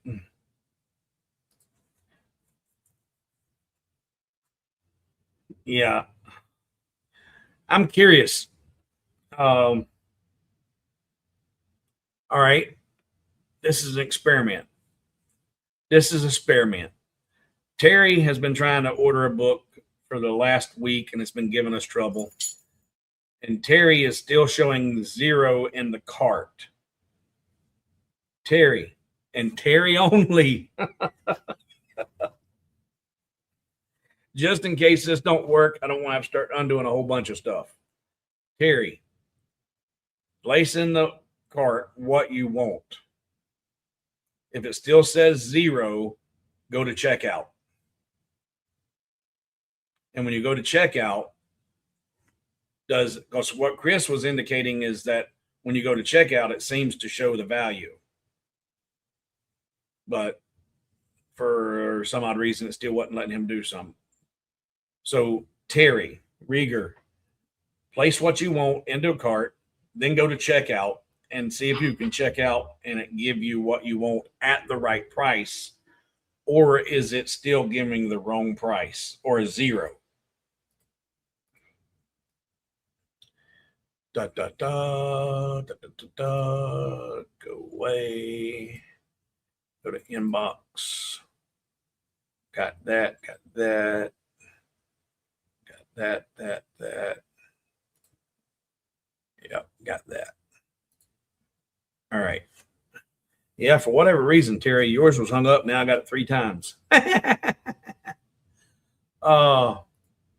yeah, I'm anxious to see what happens when Terry goes to check out. Even though it was showing 0 in his cart, when he goes to check out, what happens, and can he actually buy it at the right price, even though there's something screwy going on between selecting it, adding it to the cart, the membership is recognizing it and giving it the discount, even though it's not supposed to. But the rule of not giving the discount does take a place once you go to checkout, and it puts the price back into play. That's what I'm waiting to see if that's what happens with Terry. And while we're waiting to hear that, I'll use this time to go over here. Oh, and here's the file. Here's the designs I was working on. I was working on a star that was actually going to be a true Cincinnati, and I was going to have the star at a 45-degree angle and it not be connected. But then I got to looking at it and I said, well, you can't tell that it's not connected because everything's hidden. So it's kind of a useless design and a whole lot of work when you can't see that it's not connected because it's at a 45-degree angle and hides everything. So I kind of backed away from that and I started working on some designs to where these were actually going to be veins, or just to, instead of just a bare sculptured piece, give it some dimension, some 3D layers, so that the side profile looked kind of like that and this side profile looked like that. These are the same pieces. And I'm playing with a couple of different designs, but right now none of these are viable. So bye-bye. And bye-bye. And, let's see. Bye-bye. Bye. Bye. And file. Save as.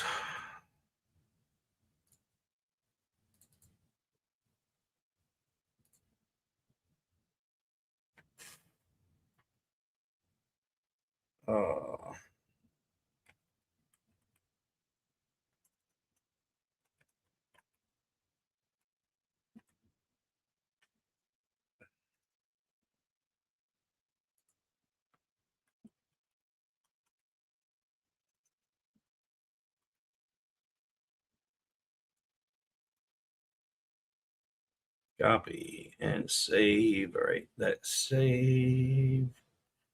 Did it save? It didn't save. File, save as.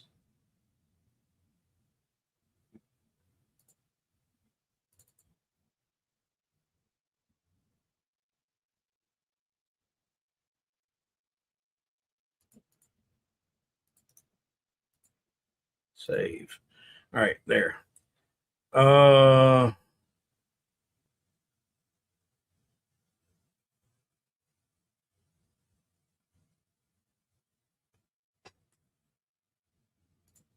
Okay, thank you. And Terry, are you still here? After he sent his emails, I wonder if he got gone.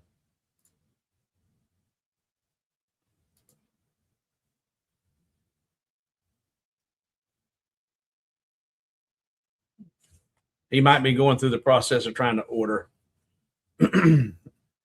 I will. I'm waiting to hear back from Terry to see if it actually did show him a price and allowed him to check out. And while I'm waiting to hear back, okay, he is here. So while he's doing that, I'm going to continue to save this file and get it online. I said I wasn't going to do it, but I want to hear if Terry is able to check out and see a price. All right, so I saved it as that. So now I need to export it.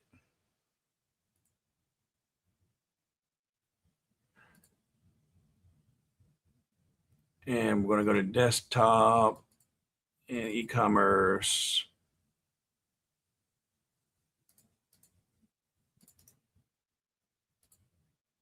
Save, file, export.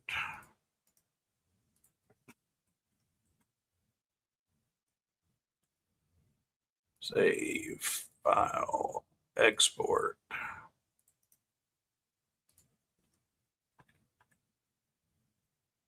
Save. Desktop.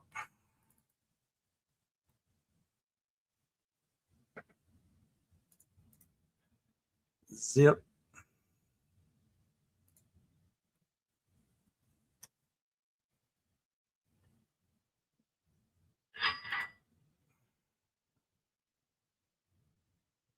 And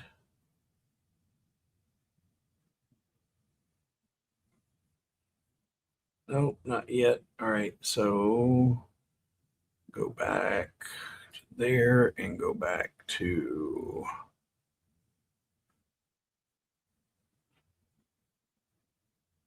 there and go back to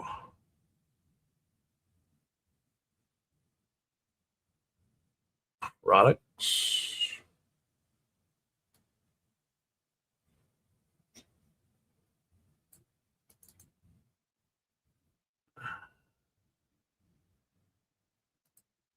Where there you are. All right, and then add new product.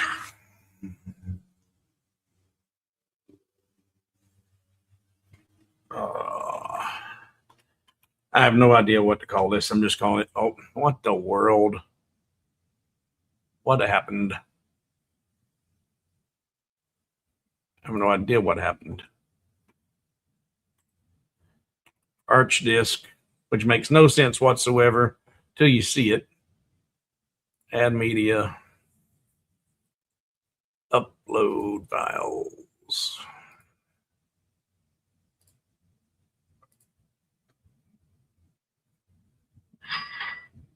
Upload files.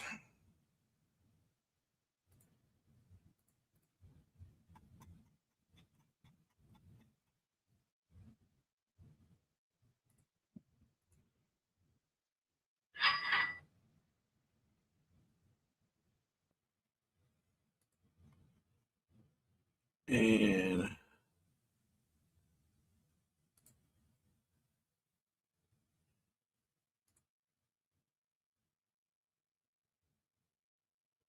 okay, so it didn't work. Okay. Well, wait a minute. No, it didn't work. So the audio book priced right, but the paperback didn't sign right or didn't do right. All right. So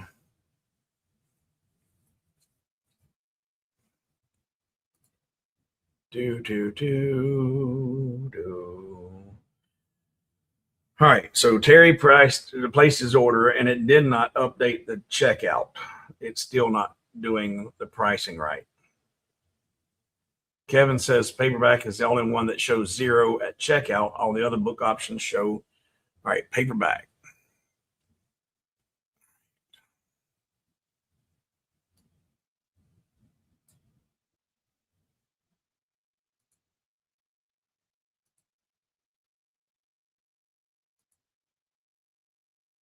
products.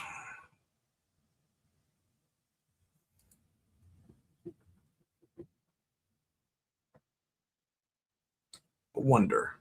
I wonder.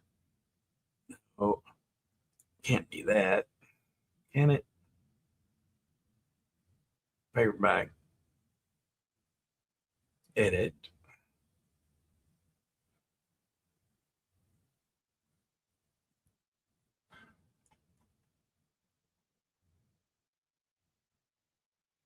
Discounts to. Yes, please exclude product from all global discounts. Update. And this is the 6x9 paperback update. All products.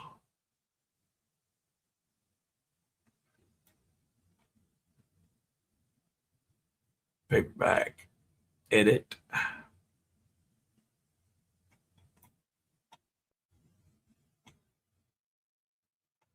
Come on. Yes, please exclude from all global discounts.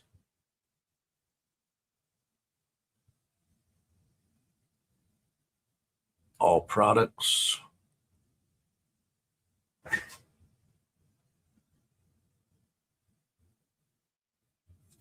That's weird. Yeah, I'm gonna refund your purchase, Terry. That's why I didn't want everybody doing it. Uh, so what it did for Terry, as you see, is it showed 0 for the book, but then it charged him shipping for the book.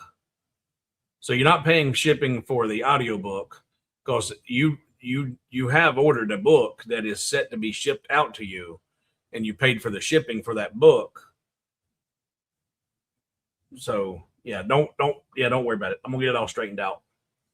And I went back in through all the products for the. I'm looking for every single version of paperback because I've got paperback, the signed paperback, and then there's, in order to be able to do it, I'll make sure I've got all of them done. Let's see here. Audiobook done. Book bundle is not the other.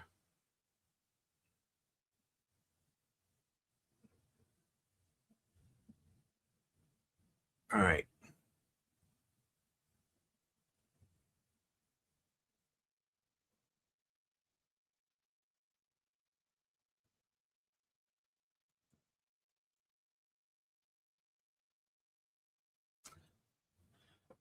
Okay. Well, I think I got that, but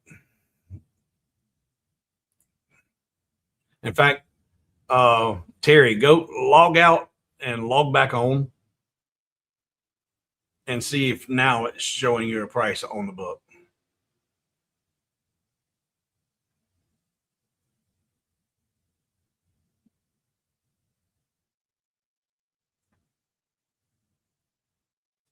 Oh, now he has 0 for the book, but then he has a few dollars for uh, shipping.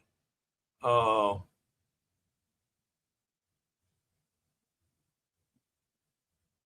More than a few dollars, $12.90. Priority flat rate. Okay, so he chose the priority mail because they you have options to pick which freight you want to, how you want to get it sent. He went with a $12.90 priority. All right, back to adding the product. Let's get this online. Add media, add insert. That's not what I told you to do.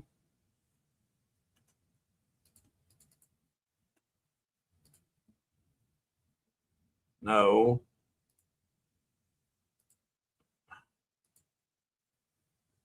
That's right. Image. That. Insert. There we go. Uh,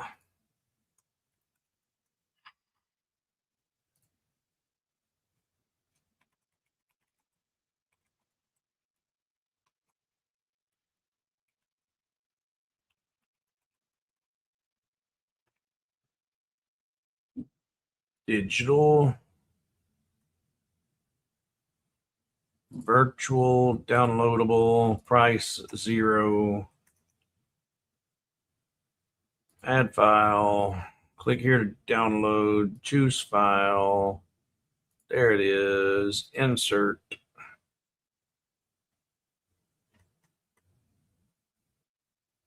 Uncategorized turned off. Product image. And publish.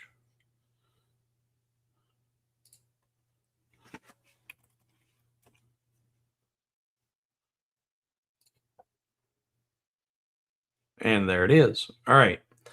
So it is on there. All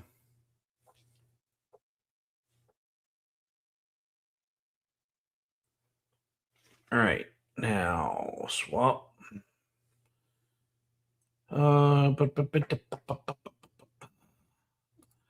Okay, and card, I now see the international ship. Okay, good. So you do see the shipping options. All right. Yeah, I gotta fix that.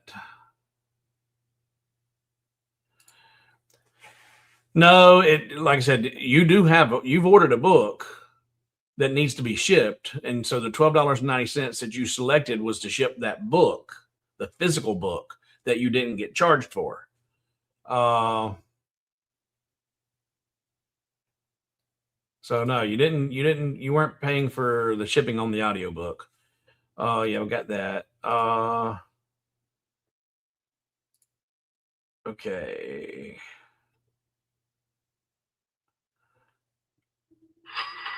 All right, now let's go back here, go back to here. Image.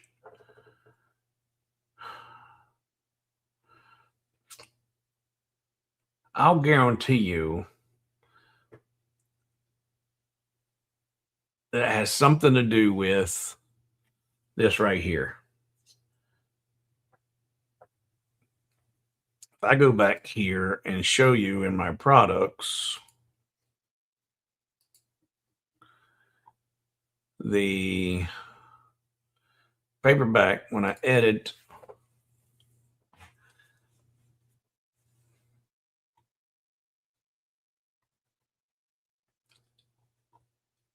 this variable product,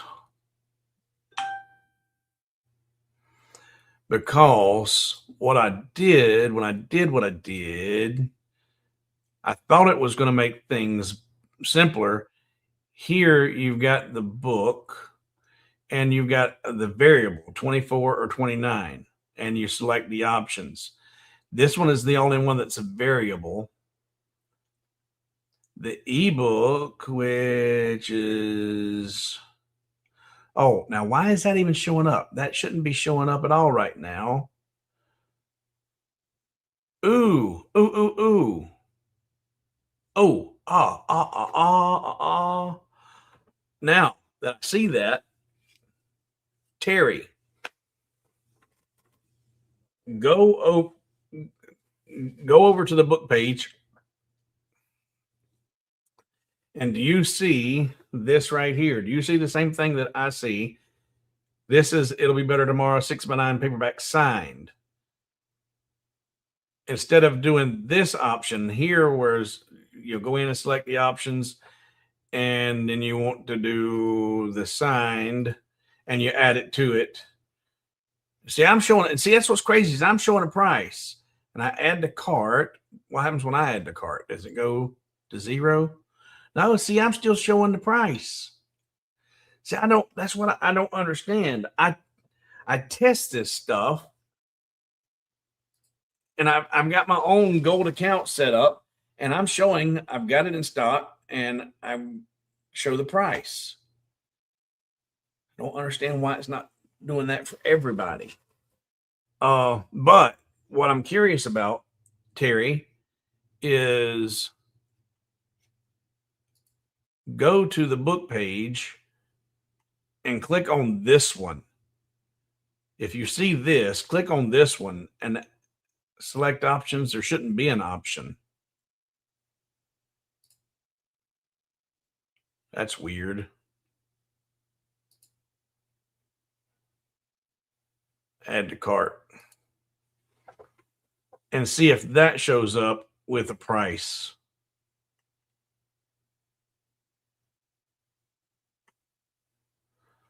Because what I'm wondering,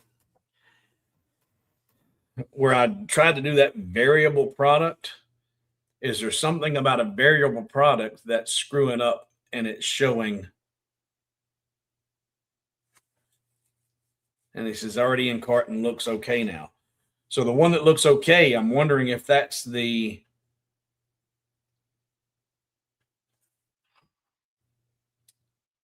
All right, I'm gonna end the live stream and I think I got your number. I'll give you a call. We're gonna figure this out. Boys and girls, thank you for hanging out and being patient with me here on Hobo with Wood Live. We had a good design thing, project, and it's already on the website. It's already on there for free. It's there for you to go and download. But I encourage you, do that. That's the simplest simple project. Go through the process, try to figure it out. But it's there for downloads, and Jeff says original book with variable prices works now. Maybe a caching issue. I don't know. I don't know what's going on because I've